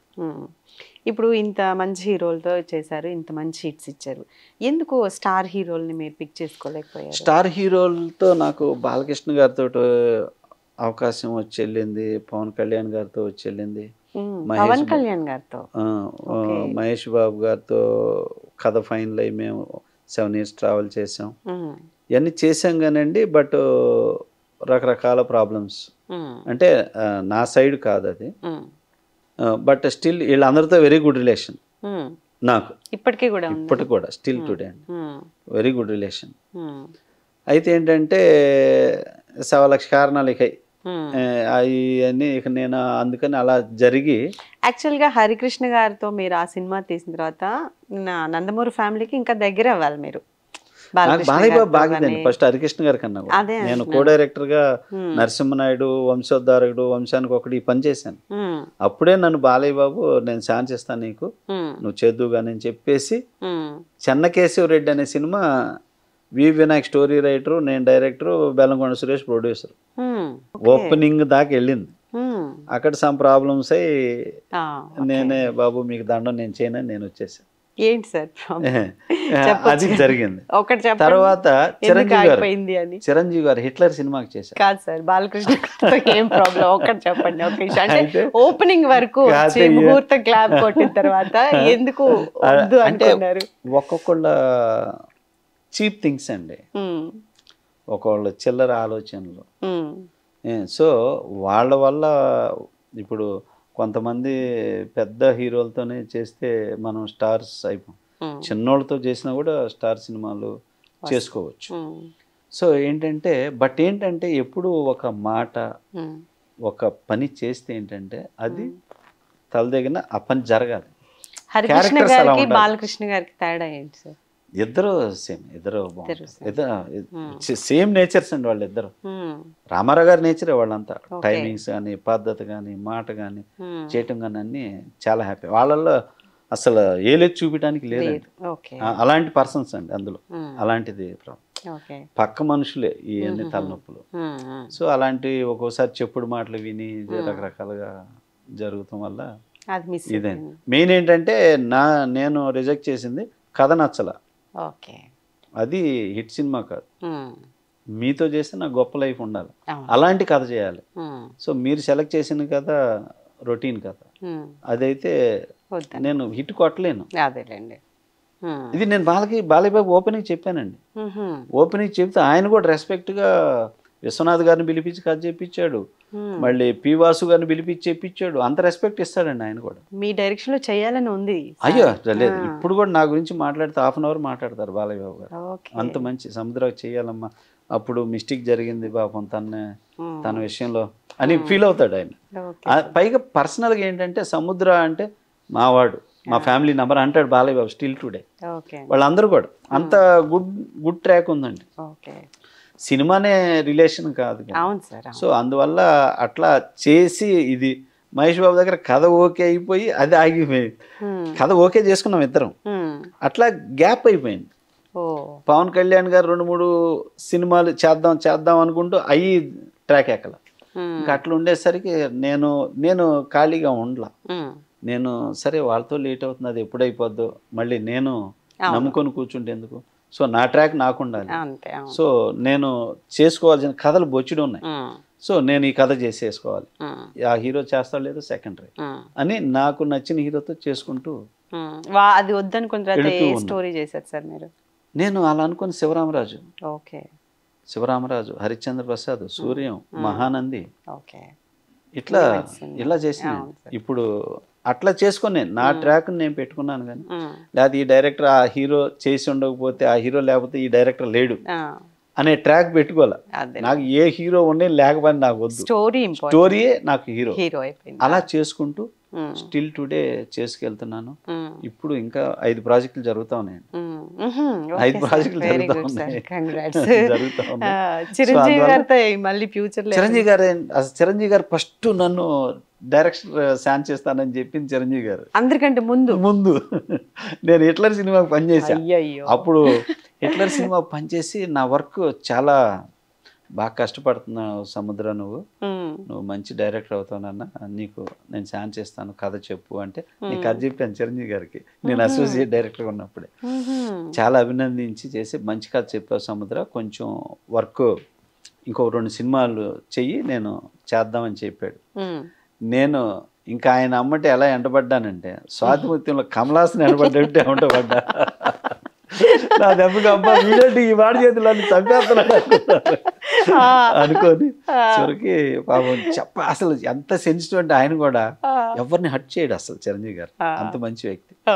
సో ఆయన కూడా ఎట్ట చెప్పాలి ఈ సముద్రాకి అనుకుని రోజు వెళ్ళే వాళ్ళ సార్ మీరు? అసలు రోజు వెళ్తే సముద్రం వచ్చాడు, అరే సముద్రం వచ్చాడని నేను ఇటు చూసుకునేవాడు, ఈయన ఇటు చూసుకున్నాడు, నేను ఇటు వచ్చి కూర్చునేవాడిని, అది ఇటు చూసాడు మళ్ళీ ఇటు తిరిగేవాడు, మళ్ళీ ఇటు వచ్చేవాడు.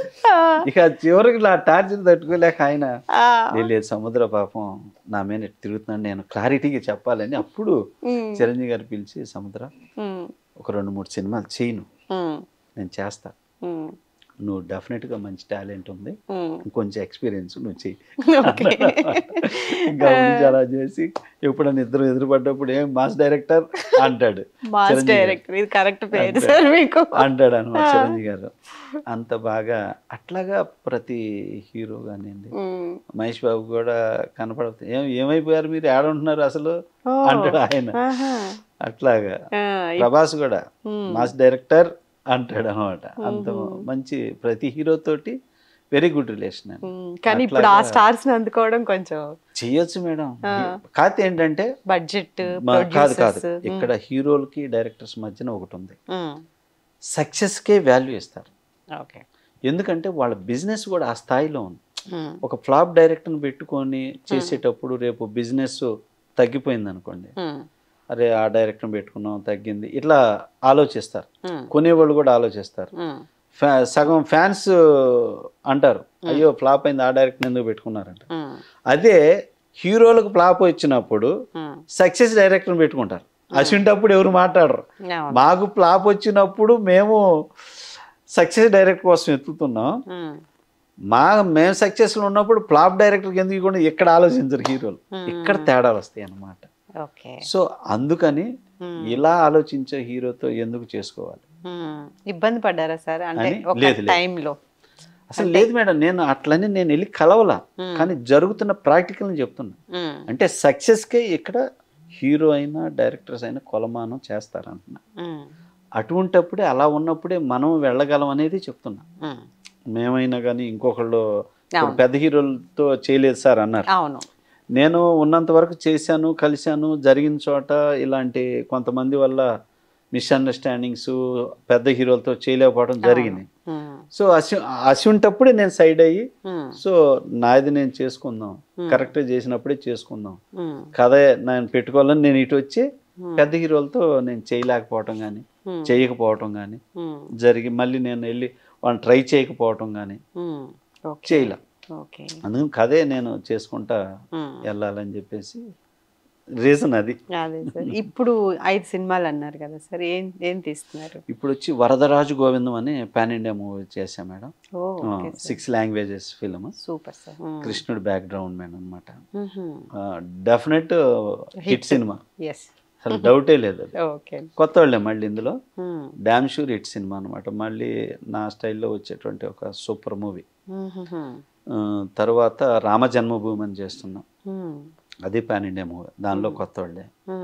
తర్వాత మా పిల్లలిద్దరిని హీరోలుగా ఇంట్రడ్యూస్ చేస్తూ రేపు 9వ తారీఖు ఒకటి ఓపెనింగ్, 12వ తారీఖు ఒకటి ఓపెనింగ్, 2 సినిమాలు. సో ఇంకా 2 ప్రాజెక్టులు ప్రొడక్షన్లోనే ఉన్నాయి. ఈ మొత్తం ఈ ఓన్ ప్రాజెక్ట్స్ మొత్తం మా పిల్లలతో చేసేవి మాత్రం వేరే ప్రొడ్యూసర్స్ చేస్తున్నారు. వేరే ప్రొడ్యూసర్. ఈ 4 ప్రాజెక్టులు నా ఓన్ ప్రాజెక్టులు, నేనే ప్రొడ్యూసర్, నేనే డైరెక్టర్. ఎవరు సార్ హీరోలు? కొత్త వాళ్ళే మేడం, కొత్త వాళ్ళే, బట్ ప్యాడింగ్ అంతా ఆల్ నోన్ ఆర్టిస్టులు, పెద్ద పెద్ద ఆర్టిస్టులే ఉన్నారు. హీరో హీరోయిన్ మాత్రం కొత్త వాళ్ళు ఉంటారు. మళ్ళీ సముద్ర గారు మార్క్, సముద్ర గారు స్టాంప్, ఇంకా 10 years వరకు గట్టిగా ఉంటుంది. ఉండాలి సార్, అంటే మధ్యలో కొంచెం గ్యాప్ వచ్చింది కదా కరోనా టైంలో. అక్కడేనండి కొంచెం నేను కొంచెం రాంగ్ ప్రొడ్యూసర్లను సెలెక్ట్ చేసుకోవటం, వాళ్ళు కథకి న్యాయం తీయలేకపోవటం, అలాంటి మిస్టేక్ జరిగి ఈలోపు కరోనా రావటం, నేను ఆ టైంలో నా సొంత సినిమా స్టార్ట్ చేయటం, అది కరోనా వల్ల 2 సంవత్సరాలు ఆగి వెయిట్ చేయాల్సి రావటం, ఇట్లా గ్యాప్ వచ్చేసింది. ఒక 4 years గ్యాప్ గట్టిగా వచ్చింది. సో అక్కడ లేట్ అయింది. బాగా ఫ్లాప్ అయిన మూవీ ఏంటి సార్ మీది? బాగా ఫ్లాప్ అయిన మూవీ అనేది మల్లెపువ్వు. మల్లెపువ్వు అనేది ఎక్కడ అంత మిస్టేక్ జరిగిందంటారు? మిస్టేక్ అంటే అది నేను అన్ని కమర్షియల్ సినిమాలు చేసేవాడిని మేడం. కమర్షియల్ సినిమాలు అండ్ స్పాన్ సబ్జెక్టులు, నా స్పాన్ సబ్జెక్టులు అనమాట. నా ఫ్రెండ్ రమేష్ వర్మ అని ఉన్నాడు, ఆడేంటి డిజైనర్.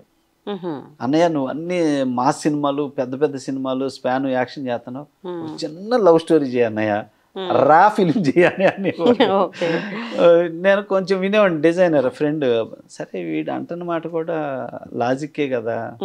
సో నేను ఎప్పుడు లవ్ స్టోరీలు చేయలా, రా ప్యాటర్న్లో చేయలేదు, అది చేసి చూద్దాం అని చెప్పి అది చేశా. అది నా సొంత సినిమా చేశా, ప్రయోగం. అది ఒకే లొకేషన్లో cinema madam, construction backdrop cinema, ఇంకా అక్కడి నుంచి ఎటు బయటికి వెళ్ళదు సినిమా. మన అసలు స్పాన్ లో చూసిన ఆడియన్స్ ఒకే లొకేషన్ లో ఎట చూస్తారు మన సినిమా పైగా. సో ఇది వేరే వాళ్ళ మీద చేస్తే ప్రయోగమే, వాళ్ళు పాపం దెబ్బతింటారు, ఇదేదో తగిలితే మనకే తగలని. రామ్ గోపాల్ వర్మ గారు అలాగే తీస్తారు కదా, జస్ట్ ఒక బిల్డింగ్ లేదా ఒక అడవి, ఒక రూము అలా సెలెక్ట్ చేసి అలా చేసా. అలా చేసినప్పుడు చూసి సినిమా చూసాం, ఇది ఆడదాం. తీసిన తర్వాత అనిపించింది, తీసాకే నేను అంటుంది. స్టోరీ చూసుకునే ముందు స్టోరీ మాక్సిమం ఇటు అంటే రా ఫిల్మ్ కదా, సో నా జడ్జిమెంట్ కొంచెం తేడాగా ఉంది. జడ్జిమెంట్ లో ఎప్పుడు కథ సెలెక్ట్ చేసుకోవడంలో నేను రాజీ పడను, అటువంటిది ఈ మాట నా కథని సెలెక్ట్ చేసా. సరే వీడు అంటుంది రైట్, ఇటు చేద్దామని చేశాక సినిమా మా ఆవిడ మా పిల్లలు చూసాం, మా వైఫ్ మా పిల్లలు ఓపెన్ గా మాట్లాడతారు, నేను చూపించా, ఇది ఆడదు డిజాస్టర్ అన్నారు. ఇది డిజాస్టర్ సినిమా అన్నారు. సరే ఓకే డిజాస్టర్. స్టోరీ ఏంటి అది అసలు? అంటే ఒకే సినిమా అంతా రా లుక్ ఉంటది మేడం, రా లుక్ లో ఉంటది, గ్లామర్ ఉండదు సినిమాలో. రా కూడా నడుస్తుంది, బట్ ఏంటంటే ఒక అమ్మాయి బంగ్లాదేశ్ నుంచి వాళ్ళ బామ్మ హస్తికలు కలపాలని చెప్పేసి, బట్ మన హిందూ, బంగ్లాదేశ్ నుంచి మళ్ళీ ఇక్కడికి వచ్చి హస్తికలు కలపాలని వచ్చిన అమ్మాయి టెర్రరిస్ట్ ముద్రపడి ఇక్కడే హైడ్ అయ్యి ఒక మగాడి గెటప్లో ఉంటుంది. తిరిగి ఈ అమ్మాయి ఈ మన ఇండియాలోంచి మళ్ళీ బంగ్లాదేశ్ పోవాలి, ఈ అమ్మాయి కోసం పోలీసులు ఎదుగుతుంటారు. ఇది కథ, పాయింట్ బాగుంటుంది. బట్ ఈ కథ అంతా ఒక కన్స్ట్రక్షన్ లోపలే నడిపామన్నమాట. సో మళ్ళీ దీనికి ఇళయరాజా మ్యూజిక్ బాగుంటుంది. నాకు ఆర్ఆర్ నచ్చల, ఆయనే ఆర్ఆర్ నచ్చలేదు సరిగ్గా చేయంటే, నేను ఒకసారి చేశాక చేయను అంటాడు ఆయన. అట్లా జరిగి సరే సినిమా చూసాక మా వైఫ్ పిల్లలు ఇది ఆడదు అన్నారు. అన్నాక సరే డిస్ట్రిబ్యూటర్స్ చూపించా, ఏంటి రైట్ గారు ఇలాంటి సినిమా చేశారు అంటారు. సో మిస్టేక్ చేసేని అర్థమైపోయింది.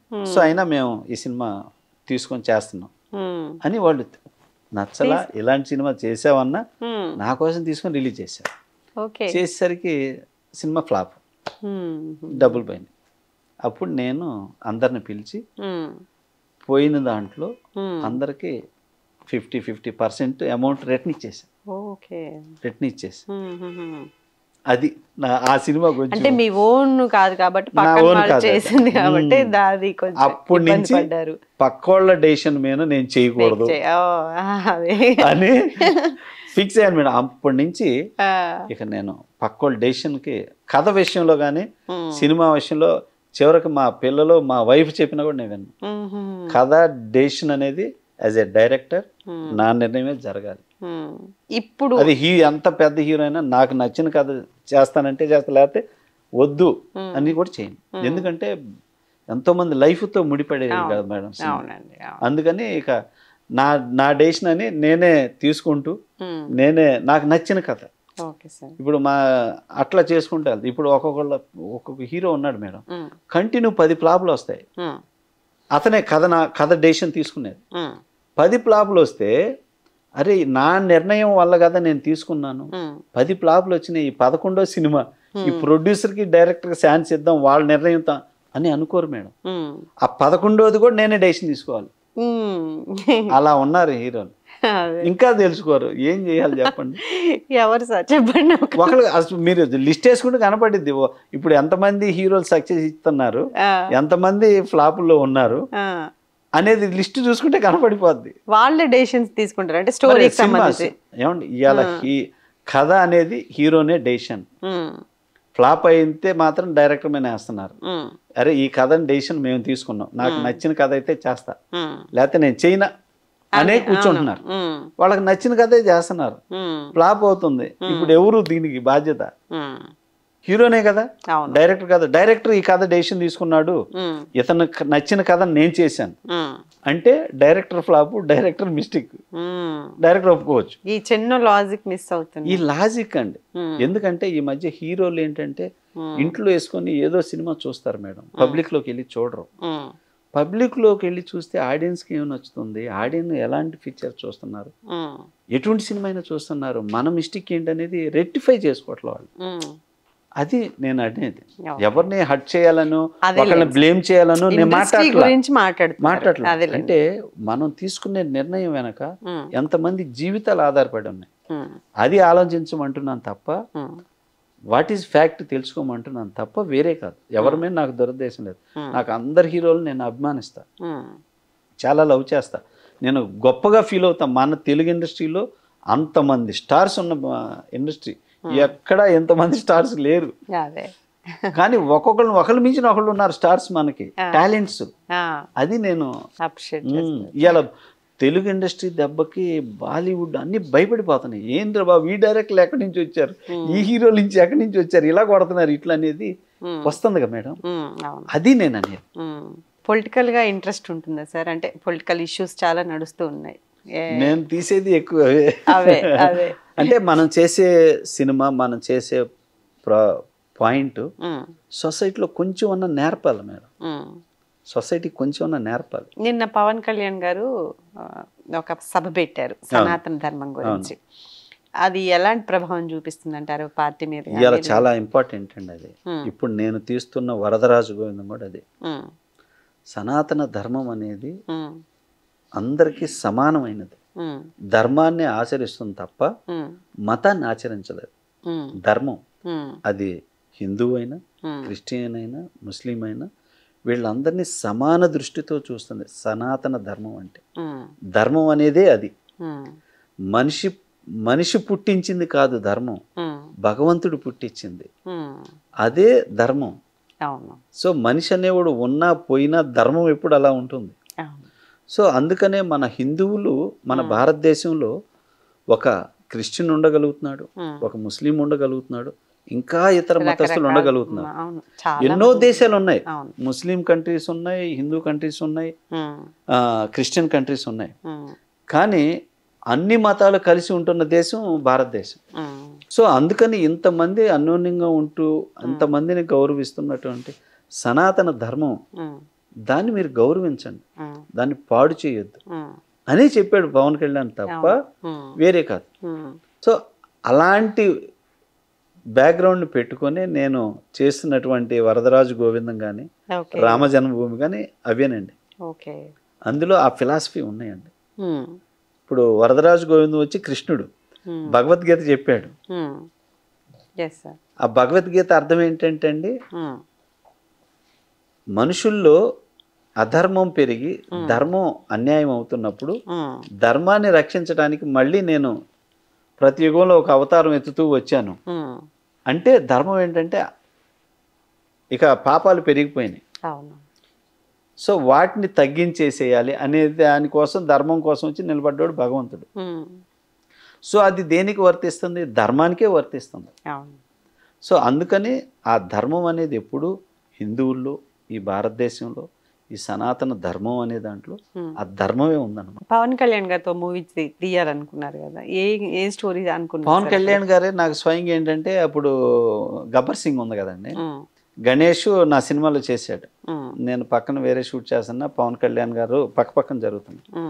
అప్పుడు వీళ్ళు ఉన్నారు కదా అని నేను కలవటానికి వెళ్తే పవన్ అండ్ గణేష్ ఇద్దరు సముద్ర గారు మిమ్మల్ని గబ్బర్ సింగ్కి అనుకున్నాము రీమేక్ బాగా చేస్తారు కదా అని. సో మన హరీష్ శంకర్ని ఓకే చేసాం, మిమ్మల్ని కూడా మేము అనుకున్నామండి అని చెప్పారు ఇద్దరు. ఓకే. అది అంతకుముందు అన్నవరం సినిమా, ఓకే. అన్నవరం చేశారు భీమేన్ సినిమా, మా సూపర్ గుడ్ బ్యానర్లో అది ఆ సినిమా కూడా.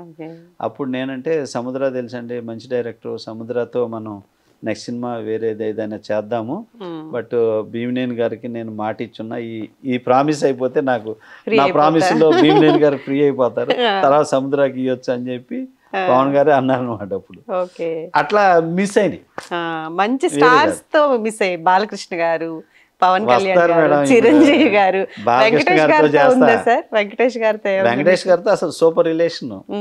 15 సంవత్సరాలు తిరిగి ఆయన తోటి సబ్జెక్టులు బాగా ఇష్టపడ్డారు. సముద్రం మంచి డైరెక్టర్ అయ్యా అని స్టిల్ టుడే అంటాడు. సో ఖాతి ఏంటంటే అందరూ బాలకృష్ణ గారు అయినా, మహేష్ బాబు అయినా, ప్రభాస్ అయినా, వెంకటేష్ అయినా వీళ్ళందరూ చూసేది ఏంటంటే మధ్యలో కొంచెం సముద్ర హిట్లు లేవు, ఇప్పుడు హిట్ ఉంటే సముద్రాకి మనం చేద్దాం అని ఈ టాప్ స్టార్స్ అందరిలో ఉంది నాతో చెయ్యాలని. ఖచ్చితంగా అనమాట. బాలయ్య బాబుకి, చిరంజీవి గారికి, మహేష్ బాబుకి, వీళ్ళందరికీ ఉంది. నేనంటే చాలా ఇష్టం, జూనియర్ కూడా నేనంటే అంత ఇష్టం అందరికి. అందువల్ల హిట్ ఇవ్వాలి నేను, అంతే, వీళ్ళే నన్ను లేపేస్తారు.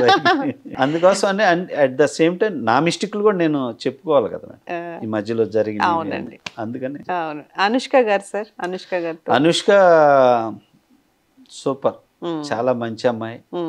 అప్పుడు నేను ఫస్ట్ నాతో మహానంది సూపర్ చేస్తా ఉంది, అందులో తర్వాత మహానందిలోనే అమ్మాయి సోలో హీరోయిన్ గా చేసింది. అప్పుడు యాక్టింగ్ కూడా రాదు అనుష్క పాపం, కొత్త. ఎన్నో మూవీ సార్ తనకి, అది సెకండ్ మూవీ. అవును, సెకండ్ మూవీ. దాంట్లో సూపర్ లో కూడా ఫస్ట్ చిన్న క్యారెక్టర్ ఇచ్చారు. మేము చేసి సాంగ్ చేశాక అప్పుడు దానిలో సాంగ్స్ పెట్టారు వాళ్ళు. అప్పుడు నాగార్జున గారు కూడా సముద్ర, మేము నాగార్జున గారి సజెషన్ తోటే పెట్టింది.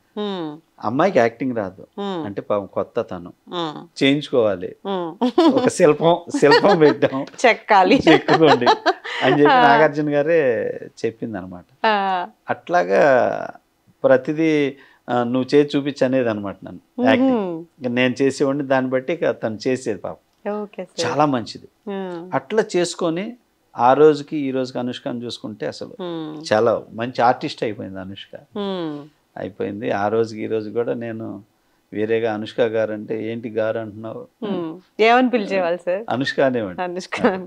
ఇప్పుడు కూడా నన్ను అలాగే పిలువు, నువ్వు గారు గీరు అంటే పిలటానికి లేదు అని చెప్పి అలాగే అంటది, అదే రెస్పెక్ట్. ఒకసారి షూటింగ్ టైంలో కూడా ఏదన్నా ఫుడ్ అద్దేస్తే నేను తినిపిస్తాను, నాకు తినిపించిద్ది, అంత ప్రేమ అనమాట. అసలు అనుష్కకి స్వీటీ అని మంచి, నేను ఎప్పుడు స్వీటీ అని పిలిచేవాడు, చాలా మంది స్వీటీ అని పిలుస్తారు, నేను అనుష్కనే పిలిచేవాడిని. అంత ఇది అనమాట, నన్ను అలాగే పిలవమంటది, చాలా మంచిది అనమాట, బంగారం. అవును సార్, ఎవరు చూసినా అనుష్కని కూడా అలాగే అంటారు. మిమ్మల్ని గురించి ఎలా చెప్తారో పాజిటివ్ గా, స్వీటీ, బంగారం అలా చెప్తారు. అసలు చాలా మందిలో ఏంటంటే డబ్బుల గురించి గొడవ ఉంటుంది, అనుష్కతో ఆ పేమెంట్ గొడవ ఉండదు. అసలు ఎందుకు డబ్బులు ఇస్తున్నారు, అయినాకి ఇవ్వండి, మీకు అవసరాలు ఉంటాయి కదా చేసుకోండి అంటారు బాబు. ప్రొడ్యూసర్ కూడా అంత కోఆపరేటివ్ అనుష్క, అంత మంచిది, అందుకని స్వీటీ అని నేను. అదేలేండి సార్. అట్లా మేము మా కాంబినేషన్ లో 2 చేసామండి, మహానంది, పంచాక్షరి. మళ్ళీ మా కాంబినేషన్ లో జేజమ్మ అనే సినిమా చేయాల అనేది 3వ ప్రాజెక్ట్ చేద్దాం అనుకున్నాం. అనుకున్నప్పుడు జేజమ్మ అనే స్క్రిప్ట్ ఒకటి చేసి పెట్టాను, మళ్ళీ కలిసి చూడాలి. మా కాంబినేషన్ 3వది చేస్తే హీరోతో 2-3 చేసి అనుష్క కొడుతూ 2-3 అయిపోయినట్టు అయిపోద్ది. బ్యాడ్ ఎక్స్పీరియన్స్ అంటే ఏం చెప్తారు సార్ ఇండస్ట్రీలో? బ్యాడ్ ఎక్స్పీరియన్స్ అనేది యాక్చువల్గా నాకు లేదు, కానీ బట్ ఏంటంటే అండి బ్యాడ్ ఎక్స్పీరియన్స్ అనేది ఫ్లాప్ సినిమాలే బ్యాడ్ ఎక్స్పీరియన్స్. నాకైతే బ్యాడ్ ఎక్స్పీరియన్స్ ఏం లేదు, ఫ్లాప్ అయ్యి మనం సినిమా కోసం ఉన్న ఆస్తులు అమ్మటం, ఏ బ్యాడ్ ఎక్స్పీరియన్స్ తప్ప. ఎందుకంటే ఇండస్ట్రీలోకి వచ్చి బాగా సంపాదించుకున్నాం మంచిది. ఉమ్. మళ్ళీ ఫ్లాప్ వచ్చినప్పుడు అమ్ముతామండి, అదే తప్పితే వేరే ఏం లేదు. నష్టపోయారా సార్ ఏమైనా? ఆ, నేనేం తీసుకురాలేదు మేడం, ఉమ్. ఇక్కడికి వచ్చి సంపాదించుకున్నా, ఉమ్. మళ్ళీ సినిమాలోనే పోగొట్టుకున్నా, ఉమ్. మళ్ళీ సంపాదిస్తున్నా, ఇంతే. రొటేట్ తప్ప Rotate అవుతుంది. వేరే ఏం లేదు. Okay sir. అట్లని ఏ సెకండ్ నేను ఇలా పెట్టాను ఇలా పోగొట్టుకున్నానని ఉమ్. ఏ రోజు కూడా నా మనసు 1% కూడా ఫీల్ అయింది కూడా లేదు. ఇంట్లో నేనే కాదు, వాళ్ళు మా వైఫ్ కూడా, అదే అడుగుతుందని మా సార్. వైఫ్ కూడా, ఉమ్. మా పిల్లలు కూడా, ఇద్దరు మగపిల్లలేనా ఇద్దరు సార్? మా పిల్లలే మేడం. ఉమ్. వాళ్ళు ఎప్పుడు ఫీల్ అయింది లేదు. ఉమ్. బట్ ఏంటంటే నేనంటే సినిమాని లవ్ చేస్తాను, నేను ఇది చేశాను, వీళ్ళకన్నా కలుకు మనాలి కదా అని చెప్పేసి అవును. అనిపిస్తే వాళ్ళు కూడా మరి నాతో జీవనం చేసి ఆ పాజిటివ్నెస్ వచ్చిందా, ప్రేమించారు ఇంతకన్నా సార్ బాగా మీతో వచ్చింది, పాటు మిమ్మల్ని, మీ ఇంతకన్నా బాగా ఇండస్ట్రీని. వచ్చింది అదే. అంటారు. ఓకే. ఎంత పెట్టాం కదా, ఇంతకంత వచ్చిందిలే. ఇప్పుడు ఉమ్. ఈ వరదరాజు కోటి 100 కోట్లు కలెక్ట్ చేసిద్దిలే అంటుంటారు. రావాలండి సార్. అట్లాగా ఆ. ఆ, అంత అంత పాజిటివ్గా థింక్ చేసుకుంటాం తప్ప ఉమ్. ఎక్కడ మీ పిల్లల feel డైరెక్షన్ అవ్వటం. కి ఇంట్రెస్ట్ ఉంది సార్? యాక్టింగ్ అంటే మా పెద్దోడికి డైరెక్షన్ అనేది ఉందండి. ఉమ్. బట్ ఏంటంటే డైరెక్షన్ అనేది ఎప్పుడన్నా చేయొచ్చురా, ఉమ్. నువ్వు ఆర్టిస్ట్గా చేయి ఫస్ట్, ఉమ్. తర్వాత కావాలంటే నీవు చేసుకోవచ్చు. ఈ ఆర్టిస్ట్గా చేసేటప్పుడు కూడా వాట్ ఈజ్ డైరెక్షన్ అనేది తెలిసిద్ది తెలుసు. ఉమ్. అనేది నేను చెప్పి ఇద్దరిని, ఒకడు అచ్చంగా హీరోననే, ఉమ్. అటు చిన్నప్పటి నుంచి ఇద్దరు చైల్డ్ ఆర్టిస్టులుగా చేశారు. ఏ సినిమాలు చేశారు సార్? మహానంది, ఓకే. పంచాక్షరి, ఓకే. అధినేత, ఉమ్. మళ్ళీ విజయదశమి, ఉహుం. ఇవన్నీ చైల్డ్ హీరోలుగా చేశారండి. ఓకే. చేశారు. ఉమ్. చేసి చిన్నప్పుడే ఉమ్. ఉమ్. ఒకడు నువ్వు నాడిని పెట్టాడు నన్ను పెట్టలేదు, వాడంటే ఇష్టం అని పెట్టాడు అని ఇట్లా ఒకళ్ళ మీద ఒకళ్ళు పోటీయా? పోటీ పెట్టి యాక్ట్ చేశారన్నమాట. ఓకే. సో అందుకనే ఏంటంటే డైరెక్షన్ అనేది మనం ఎప్పుడన్నా చేయొచ్చు నాన్న. ఉమ్. మళ్ళీ ఆర్టిస్ట్ ఒక ఏజ్ అయ్యాక మళ్ళీ చేయాలంటే చేయలేవు. అవును. ఉమ్. సో ముందు ఇది చేసుకోండి, ఉమ్. తర్వాత కాబట్టి డైరెక్షన్ చేసుకోవచ్చు. ఉమ్. అది చేసేటప్పుడు కూడా అర్థమైపోతుంటుంది. ఉమ్. బట్ ఇప్పుడు కొంత అప్పుడప్పుడు డిస్కస్ చేస్తుంటే తెలియాలని నేను చెప్తా అదేలేండి ఉంటాను. సార్. అలాగే కొన్ని కొన్ని విషయాలు కూడా చెబుతూ ఉంటాను నేను. ఉమ్. సినిమాల గురించి, ఉమ్. ప్రొడ్యూసర్స్ గురించి. ఒక్కోసారి ఒక సమస్యను నేను ఫేస్ చేస్తున్నాను అన్నప్పుడు వాళ్ళని కూడా కూర్చోబెడతా, అర్థం కావాలని. ఉమ్. ముందు ముందు మళ్ళీ వాళ్ళు కూడా ఇండస్ట్రీలో డెఫినెట్ అండి, ఉంటారు ఇది కదా. Cycle madam. ఉమ్. ఇప్పుడు మనం కష్టపడ్డాం, ఉమ్. మన పిల్లలు కష్టపడకూడదని ఉమ్. మనం అనుకుంటాం. ఉమ్. కానీ ఏంటంటే మనం ఉన్నా లేకపోయినా ఉమ్. కాలం అనేది ప్రతి వ్యక్తికి ఉమ్. కష్టాన్ని టచ్ చేసిద్ది. ఉమ్. వాడికి పర్సనల్ ఎక్స్పీరియన్స్ అనేది కాలం ఇచ్చిద్ది, ఓకే. ఇవ్వాలి. ఉమ్. అది ధర్మం. ఉమ్. సుఖం ఒకటే కాదు, కష్టం కూడా తెలియాలి. ఉమ్. కానీ సుఖంలో ఉన్నప్పుడు కన్నా కష్టంలో ఉన్నప్పుడు ఉమ్. మంచి జ్ఞానం వస్తుంది మేడం. ఉమ్. మనిషికి మంచి జ్ఞానం, మంచి ఎదగాలి మెంటల్ అని ఫిట్నెస్, వస్తుంది. మంచి మెంటల్ ఫిట్నెస్ వస్తుంది. ఉమ్. సో అందుకనే భగవంతుడు రెండు పెట్టింది. ఈ కష్టం ఇస్తే కానీ ఆ సుఖం విలువ తెలియదు. ఉమ్. అందుకే కొంత గొప్ప గొప్ప స్టార్స్ కూడా ఉమ్. సూపర్ సక్సెస్లు ఇచ్చి సూపర్ ఫ్లాప్స్ ఇస్తారు. ఉమ్. ఇదేంటి ఇన్ని సక్సెస్ ఇచ్చానంటే ఉమ్. ఇది నా హిట్ కదా, నా ఇది కదా అనుకుంటాడు. ఉమ్. కానీ తర్వాత భగవంతుడు ఆ హిట్ అయ్యా అనుకుంటాడు. అదే. అప్పుడు ఇది ఇది రైట్, అదే. ఇప్పుడు ఇస్తాను మళ్ళీ భగవంతుడు ఇస్తాడు. Okay sir. అది ఆ. కాలం. ఉమ్. సో అలాగా తెలియాలని మేడం ఉమ్. ఇస్తే, అంటే మనకి ఆ స్ట్రగుల్ తాలూకా జ్ఞానం వచ్చినప్పుడు మన ఫిలాసఫీ వేరు, ఉమ్. మన మైండ్ సెట్ వేరు, ఉమ్. మన నడవడిక వేరు, ఉమ్. మన అనుభవం వేరు. అప్పుడు కొన్ని గ్రేట్ థింగ్స్ పుడతాయి మేడం. ఉమ్. మీకు అది గ్రేట్ థింగ్స్ పుడతాయి. తెలిసిందా సార్? అంటే దాని నేను చిన్నప్పటి నుంచి ఫిలాసఫీ మేడం. నేను నా మీద కొండ పడుతుంది చనిపోతుంది, ఓకే కమాన్. ఇది నా ఫస్ట్ నుంచి నా నేచర్ ఇది. ఎందుకంటే నేను ఫస్ట్ నుంచి అంత పాజిటివ్ క్యాండిడేట్. నేను కష్టాన్ని ఒకేలా చూస్తా, హ్యాపీనెస్ని ఒకేలా చూస్తా. కష్టం వచ్చినప్పుడు కష్టం అనో, నష్టం వచ్చిన హ్యాపీనెస్ని అలా లేనండి. ఎందుకంటే ఫస్ట్ నుంచి నా ఫార్మర్ ఫ్యామిలీని, ఫస్ట్ నుంచి ఇవన్నీ ఆటి ముందు ఇంకా ఇయేముంది, కష్టపడి వచ్చాం. సో అందువల్ల నాకు కష్టం గురించి పెద్ద ప్రాబ్లం కాదు. కానీ అంటే ఇప్పుడున్న జనరేషన్కి తెలియదు అవి. ఇప్పుడున్న జనరేషన్కి కష్టపడటమో తెలియదు, ఒక ప్రాబ్లం వస్తే దాన్ని మెంటల్ ఫిట్నెస్తో ఫేస్ చేయటం తెలియదండి. అది నేను అంటుంది. ఓకే. ఇండస్ట్రీలో ఎవరు బాగా క్లోజ్ గా ఉంటారు సార్ మీతో? క్లోజ్ అంటే అంటే మీరు వెళ్ళి ఈ రోజు కొంచెం వీళ్ళతో మాట్లాడాలి, కొంచెం హ్యాపీగా ఉంటది అనే వాళ్ళు ఎవరైనా ఉన్నారా? నా దగ్గరికి అసలు చాలా మంది వస్తారు మేడం. అవునా? నా మీరే దగ్గర మంచి రోజుకి ఫిలాసఫర్ మా ఆఫీస్కి రోజు ఒక 20 మంది. సార్. మా ఆఫీసు అది అన్నపూర్ణ క్యాంటీన్ లాగా అనమాట మా ఆఫీసు. సార్. చక్కగా మా ఆఫీస్కి అట్లని వస్తే భోజనం చేయకుండా ఎవరు వెళ్ళటానికి వీల్లేదు. లేదు అని నోటి నుంచి రాకూడదు. అది ఆఫీస్లో అయినా సరే, షూటింగ్లో అయినా సరే, వచ్చినోళ్ళు భోజనం చేయాలి, ఉండాలి అనేది మా పాలసీ. నా పాలసీ. క్లోజ్ పర్సన్స్ ఎవరు లేరు అంటే క్లోజ్ పర్సన్ అంటే జనరల్ గా ఉంటాం కానీ అంటే అంటే బాగా అసలు చాలా మంది అట్లని వేరే షేర్ అసలు నేను ఓపెన్ కదా అసలు. నేను బాధపడిన రోజు అనేది ఉంటే కదా నేను, ఎందుకంటే కష్టాన్ని నా హ్యాపీనెస్ రెండు ఒకేలా చేసుకుంటా. మా ఆవిడ అంటది, ఇంత చేసుకొని నువ్వు అసలు ఏంటి, అసలు ఏ రోజు బాధపడింది నేను చూడలేదు అంటది. ఎందుకు బాధపడాలి? జీవితాన్ని మీరు తామరాకు మీద నీటి బొట్టు అంటాను చూసారా? అదేంటంటే బై బర్త్ అమ్మవారు ఆ జ్ఞానం ఇచ్చింది మేడం. అందువల్ల నేను టెంపుల్ కి వెళ్ళడం అలవాటు అన్నారు కదా. అందువల్ల నేను బాధపడిన సందర్భం మా ఆవిడ నన్ను చూసారు కదా. 28 years మ్యారేజ్ అయ్యి నన్ను చూసారు కదా మా వైఫ్. అంటే రీజన్ అది అంతే తప్పితే వేరేం లేదు. సో అందుకని పిల్లలకి తెలియాలండి వాళ్ళకి. అందుకని నేను అవి చెప్తా ఉంటాను. ఒక ప్రొడ్యూసరు వాల్యూ ఏంటి, ఒక ప్రొడ్యూసర్ వల్ల ఇండస్ట్రీలో ఎన్ని కుటుంబాలు బతుకుతాయి. మన 10 మంది అనుకోవద్దు, ఈ 10 మంది వెనక ఇంతమంది టెక్నీషియన్ పనిచేస్తే ఇన్ని కుటుంబాలు గడుస్తాయి. ఈ కుటుంబాలు వెనక ఎంతమంది నమ్ముకొని కొంటారు, ఇన్ని కుటుంబాలు ఉంటాయి. అంటే సినిమా అనేదాన్ని అంత ప్రేమించి అంత రెస్పెక్ట్ ఇచ్చి చెయ్యాలి బాధ్యతగా అని చెప్తుంటాను. ఇండస్ట్రీలో ఇప్పుడు ఒకళ్ళు పైకి ఎదుగుతుంటే మరొకళ్ళు వేరే వాళ్ళ మీద అదో ఇదో చెప్పి కిందికి లాగడం, అలాంటివి చాలా అన్మెచ్యూర్డ్ పీపుల్స్ ఉన్నారు మేడం. అలాంటి వాళ్ళు చాలా మంది ఉన్నారు. నేనైతే మీకు లేదు అస్సలు నాకు నేను ఎంతో మంది డైరెక్టర్స్ మా వాళ్ళు డైరెక్షన్ చెప్తారు అని కథలు చెప్పించి అలాగే నేను చేసే సినిమా ఈ డైరెక్టర్ ప్రాబ్లంలో ఉన్నాడు, నేను కథ నేను ఇచ్చేస్తాను, నా ప్రొడ్యూసర్ని ఇస్తాను అని హీరోని ఒప్పించి ఇచ్చిన సందర్భాలు ఉన్నాయి.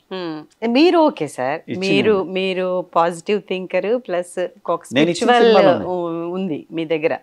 బట్ వేరే ఎవరైనా వచ్చి మీరు ఆ హీరోని పెట్టుకోకండి లేకపోతే ఆ టెక్నీషియన్ ని పెట్టుకోకండి అని అలా చాడీలు చెప్పిన వాళ్ళు ఎవరైనా ఉన్నారు. ఉన్నప్పుడు నేను అసలు విన్నండి. నేను ఒకసారి ఫిక్స్ అయ్యాక నేను ఇంకోటి కూడా ఏంటంటే అండి, కంటిన్యూ ఒకళ్ళనే చేయను.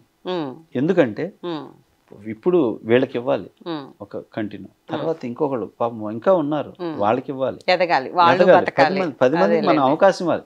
ఎందుకంటే రేపు 10 మంది అరే నాకు ఆయన అవకాశం ఇచ్చాడు అని చెప్పుకోవాలి. ఆ జీవితంలో ఎవరికి ఉపయోగపడలేదు అనిపించుకోకూడదు. నాకు హెల్ప్ చేశాడు అనుకోవాలి. కష్టపడి వచ్చారు కాబట్టి అందరికి ఇవ్వాలి మేడం, 10 మందికి షేర్ చేయాలి. అది ఏ కాడికి నేనే అనేది కాదు, మనతో పాటు 10 మందికి ఎదగటానికి మనం తోడ్పడాలి. అందుకని నేను చాలా మందికి ఆర్టిస్టులకు కానీ టెక్నీషియన్స్ కానీ అందరికీ నేను అవకాశాలు ఇస్తూ ఉంటాను. నాకు వీళ్ళు అయితేనే చేయాలి, నాకు ఈ పెద్దోళ్ళు అయితేనే కావాలి, ఈ కెమెరామెన్ అయితే అద్భుతంగా చేస్తాడు, ఈ మ్యూజిక్ డైరెక్టర్ అయితే అద్భుతంగా చేస్తాడు, ఇది మాట్లాడతారు. నేను అవి మాట్లాడను. దమ్ము నాకుండాలి, ఈ కెమెరామెన్తో ఇలా చేయను, ఇలా చేయించని ఇలా చేయించుకుంటా. మ్యూజిక్ డైరెక్టర్ని నువ్వు ఇలా చేస్తావు కదా దీన్ని ఇలా చేయి అని చెప్పి చేయించుకుంటా. ఆ కెపాసిటీ, ఆ నాలెడ్జి ఈ 24 క్రాఫ్ట్స్ మీద ఒక అవగాహన డైరెక్టర్కి ఉండాలండి. అదే జడ్జిమెంట్ అంటారు, ఆడనే కెప్టెన్ అంటారు. దాసర్ గారు అంటారు చూసారా, దట్ ఈస్ రీజన్. దాసర్ గారు నారాయణ గారు ఉన్నప్పటికీ ఇప్పటికి ఇండస్ట్రీలో ఎటువంటి తేడాలు ఉన్నాయి సార్? తేడా ఏం లేదు కానీ ఒక తేడా ఏంటంటే అండి, అంటే అందరూ అనుకునేవాళ్ళు చాలా పెద్ద దిక్కు, మెయిన్ తేడా అండి, పెద్ద దిక్కు అనే తేడా ఉంది. అదేంటంటే ఇప్పుడు ఒక ప్రొడ్యూసర్ రిలీజ్ టైంలో ప్రాబ్లంలో పడ్డాడు, ఫైనాన్సర్ వింటల్లా, ఎవరు చెబితే వింటారు అన్నప్పుడు దాసర్ గారు కనపడేవాడు. వెళ్ళి దాసర్ గారు చెప్తే సార్ ఇది సార్, ఎవరు ఫైనాన్సరు మాట్లాడి ఏమయ్యా ఇది చెయ్యి, మేము ఉన్నాగా, లేకపోతే ఇంకోటి ఉంది చెయ్యి అంటే ఆయన మాట విని చేసేవాడు. అలాగే టెక్నీషియన్స్ మధ్యన ప్రాబ్లమ్స్ వచ్చినాయి. ఎవరి దగ్గరికి వెళ్ళాలి సమస్య? పెద్ద ఆయన దాసరారు. సార్ ఇది సమస్య, ఎందుకు ఆడిని పిలవండి ఈయన్ని పిలవండి, ఏంట్రా మీరు ప్రాబ్లం, ఇది కదా, ఇలా కాదమ్మా ఇలా అని ఆ సమస్యను సాల్వ్ చేసేవాడు. ఫైనాన్సర్కి ప్రొడ్యూసర్ ప్రాబ్లం సాల్వ్ చేసేవాడు. టెక్నీషియన్స్ యూనియన్స్ మధ్య ప్రాబ్లం సాల్వ్ చేసేవాడు. హీరోలకి డైరెక్టర్ మధ్య ప్రాబ్లం సాల్వ్ చేసేవాడు. అట్లాగే కొంతమంది పొలిటీషియన్ అండ్ మిగతా వాళ్ళకి సాల్వ్ చేసేవాడు. ఇట్లా ఆయన ఒక పెద్ద దిక్కుగా ఉన్నాడండి. సో ఇలా ఎవరికి అట్లా సమస్య వచ్చినా వెళ్ళి చెప్పుకోవాలనుకునే వాళ్ళు లేరు, లేరు, ఎవరు వాళ్ళు చేసుకోవాలి. కాకపోతే ఏంటంటే ఇప్పుడు కొంచెం అలా చేయాలి, అలా అందరూ వినాలి అంటే ఇప్పుడు కళ్ళ ముందు కనపడుతుంది చిరంజీవి గారు అండి. చిరంజీవి గారు ఆయన ఉంది, ఇక డెఫినెట్గా చిరంజీవి గారు చెప్తే విన్నోళ్ళు. సో అట్లాగా ఆయన అది పెద్ద దిక్కండి. యూనియన్ కి ఏం గొడవలు ఉంటాయి సార్? యూనియన్ కి ఏం లేవండి, అంటే మాకు ప్రతిసారి కాల్ షీట్లు రేట్లు పెంచమని ఈ గొడవలు ఉంటాయి తప్పితే వాళ్ళకి వేరే ఉండవు. ఇప్పుడు ఈ ఆర్టిస్టులకి ఇళ్ల స్థలాలు, ఇప్పుడు ఇళ్ల స్థలాలు ఇట్లాంటివన్నీ గవర్నమెంట్ యూనియన్ లో మాట్లాడుకుంటే చేస్తా ఉంటాం. చిన్న ఎగ్జాంపుల్ చెప్తాను నేను. చెప్పండి సార్. ఇప్పుడు కాల్ షీట్ ఉదయం 7 నుంచి ఈవినింగ్ 6 వరకు అంటాం. మేము ప్రొడ్యూసర్లు మేమేమంటామంటే ఉదయం 6 నుంచి ఈవినింగ్ 6 వరకు కాల్ షీట్ అంటున్నారు, మళ్ళీ 6 నుంచి 9 వరకు ఆఫ్ కాల్ షీట్ అంటున్నారు. ఈ ఆఫ్ కాల్ షీట్ ఎందుకు చేయటం, ఎంతమందికి డబ్బులు పెరిగిపోతాయి, ఈ 7 నుంచి ఈవినింగ్ 9 వరకు సింగిల్ కాల్ షీట్ చేయండి. మేము ప్రొడ్యూసర్సే కదా, ప్రతి ఆర్టిస్టులు పెంచేస్తున్నారు డబ్బులు, ప్రతి టెక్నీషియన్ పెంచేస్తున్నారు, అందరు పెంచేసి ప్రొడ్యూసర్ మేమేం చేసాము, సరే మాకు కూడా మార్నింగ్ 7 నుంచి నైట్ 9 వరకు కాల్ షీట్ పెంచండి అని ప్రొడ్యూసర్ పేసి పెట్టారు అనుకోండి. ఇప్పుడు ఇది సమస్య కూర్చోవడం, షూటింగ్ ఆగిద్ది. ఇప్పుడు యూనియన్ గొడవ, మేము ఒప్పుకోమంటారు వీళ్ళు, మీరు చేయాల్సింది అంటారు వీళ్ళు. దీనికి సమస్య సాల్వ్ చేసేది ఎవరు? దాసర్ గారు లేదా చిరంజీవి గారు. ఇది పెద్ద దిక్కు అనమాట. ఇలాంటివే యూనియన్స్ మధ్యన ఇష్యూస్ అవుతా ఉంటాయి. ఇప్పుడు కొంతమంది అన్నెసరీ బిల్లులో కూడా అన్నెసరీగా రాస్తుంటారు యూనియన్లో. సో అలాంటి వాటి మీద వస్తుంటాయి ఇట్లాంటి యూనియన్ గొడవలు. ఇట్లాంటి ఈ ఇళ్ల స్థలాలు ఇవన్నీ వచ్చాయా సార్? ఎవరికైనా ఇచ్చారా? ఇప్పుడు చిత్రపురి ఉంది, అది ఒకప్పుడు ప్రభాకర్ రెడ్డి గారు ఇండస్ట్రీ కోసం చేసింది. సో రామారావు గారి టైంలో ఫిల్మ్ నగర్ అంతా రామారావు గారు సీఎం అయిన తర్వాత ఎలర్ట్ చేసినాయి ఏవి ఫిల్మ్ నగర్ అన్న. అప్పుడు టెక్నీషియన్స్, ఆర్టిస్టులు, ప్రొడ్యూసర్స్ అందరికి ఇచ్చారు స్థలాలు. అలాగే చిత్రపురి ఇచ్చారు. అందులో కొంతమంది కరప్టెడ్ పర్సన్ జాయిన్ అయ్యి అమ్మేయటాలు ఇలాంటి అవకతవకలు జరిగి ఇప్పుడు ఆ చిత్రపురి అంతా గొడవలో ఉంది. చేయటం చేశారండి, గవర్నమెంట్ చేశారు. అక్కడ కూడా ఎంతోమంది టెక్నీషియన్స్ ఉంటున్నారు, single bedroom, double bedroom, triple బెడ్రూమ్లో చిత్రపూర్లో. మీరేమైనా మార్పు కావాలి ఇండస్ట్రీకి, ఇదైతే బాగుంటుంది అంటే మీరేం సజెషన్ చేస్తారు సార్? ఇండస్ట్రీలో సజెషన్ అంటే ఏం లేదు, అంటే ఇప్పుడు ఒక్కొక్క షూటింగ్ కానీ కొన్ని ఫంక్షన్స్ కానీ కొన్నికి ఇండస్ట్రీ చాలా డబ్బు ఇన్వెస్ట్ చేసి వేస్ట్గా పడేయాల్సి వస్తున్నాయండి. అలాంటి వాటిని ఇండస్ట్రీలో కొన్ని లొకేషన్స్ కానీ కొన్ని ఫంక్షన్స్ కానీ సినిమా అనే దానికి ఒక ఇది చేసిస్తే అండి చాలా ఇండస్ట్రీకి చాలా అమౌంట్ మిగిలింది. అలాంటివి చేయాలండి. గవర్నమెంట్ తరపు నుంచి రావాలి, గవర్నమెంట్ తరపు నుంచి చేపించాలని. గవర్నమెంట్ నుంచి చేపించాలి అంటే నడుం కట్టుకోవాలి ఇక్కడ ఒక వ్యక్తి, ఆడు పెద్దోడు అయి ఉండాలి. ఆ పెద్ద లేదు, ఉంటే దాసర్ గారి వల్లే అయ్యేది, అది లేదు. ఇవ్వాలి మీ లైఫ్. ఇప్పుడు థియేటర్స్ గొడవ ఉంది, కొంతమంది మా సినిమా వాళ్ళు వేసుకుంటారు మాకు ఇట్లేదు అంటారు. ఎవరైనా చూసేవాడికి ఇంపార్టెన్స్, చూడవాడికి ఇవ్వరు కదా మేడం. అదే ఆయన ఉన్నాడు అనుకోండి, ఏమైనా పెద్ద సినిమాలు వేస్తున్నారుగా మీరు, కాకపోతే పాపం చిన్న సినిమా దానికి కూడా 2 థియేటర్లు చేయండి అది చెప్తాడు. ఇట్లా ఎన్నో అండి దాసర్ గారు. అందుకే ఆయన పెద్ద దిక్కు అంటం కానీ చేయటం కానీ జరిగింది. అది లేదు ఇవ్వాలి. ఇప్పుడు సమస్య అసలు ఎవరి దగ్గరికి వెళ్ళాలో తెలియదు టెక్నీషియన్. అలా ఉన్నప్పుడు ఏంటంటే దాసర్ గారు ఉన్నారుగా పోదాం, దాసర్ గారు ఉన్నారుగా పోదాం అని.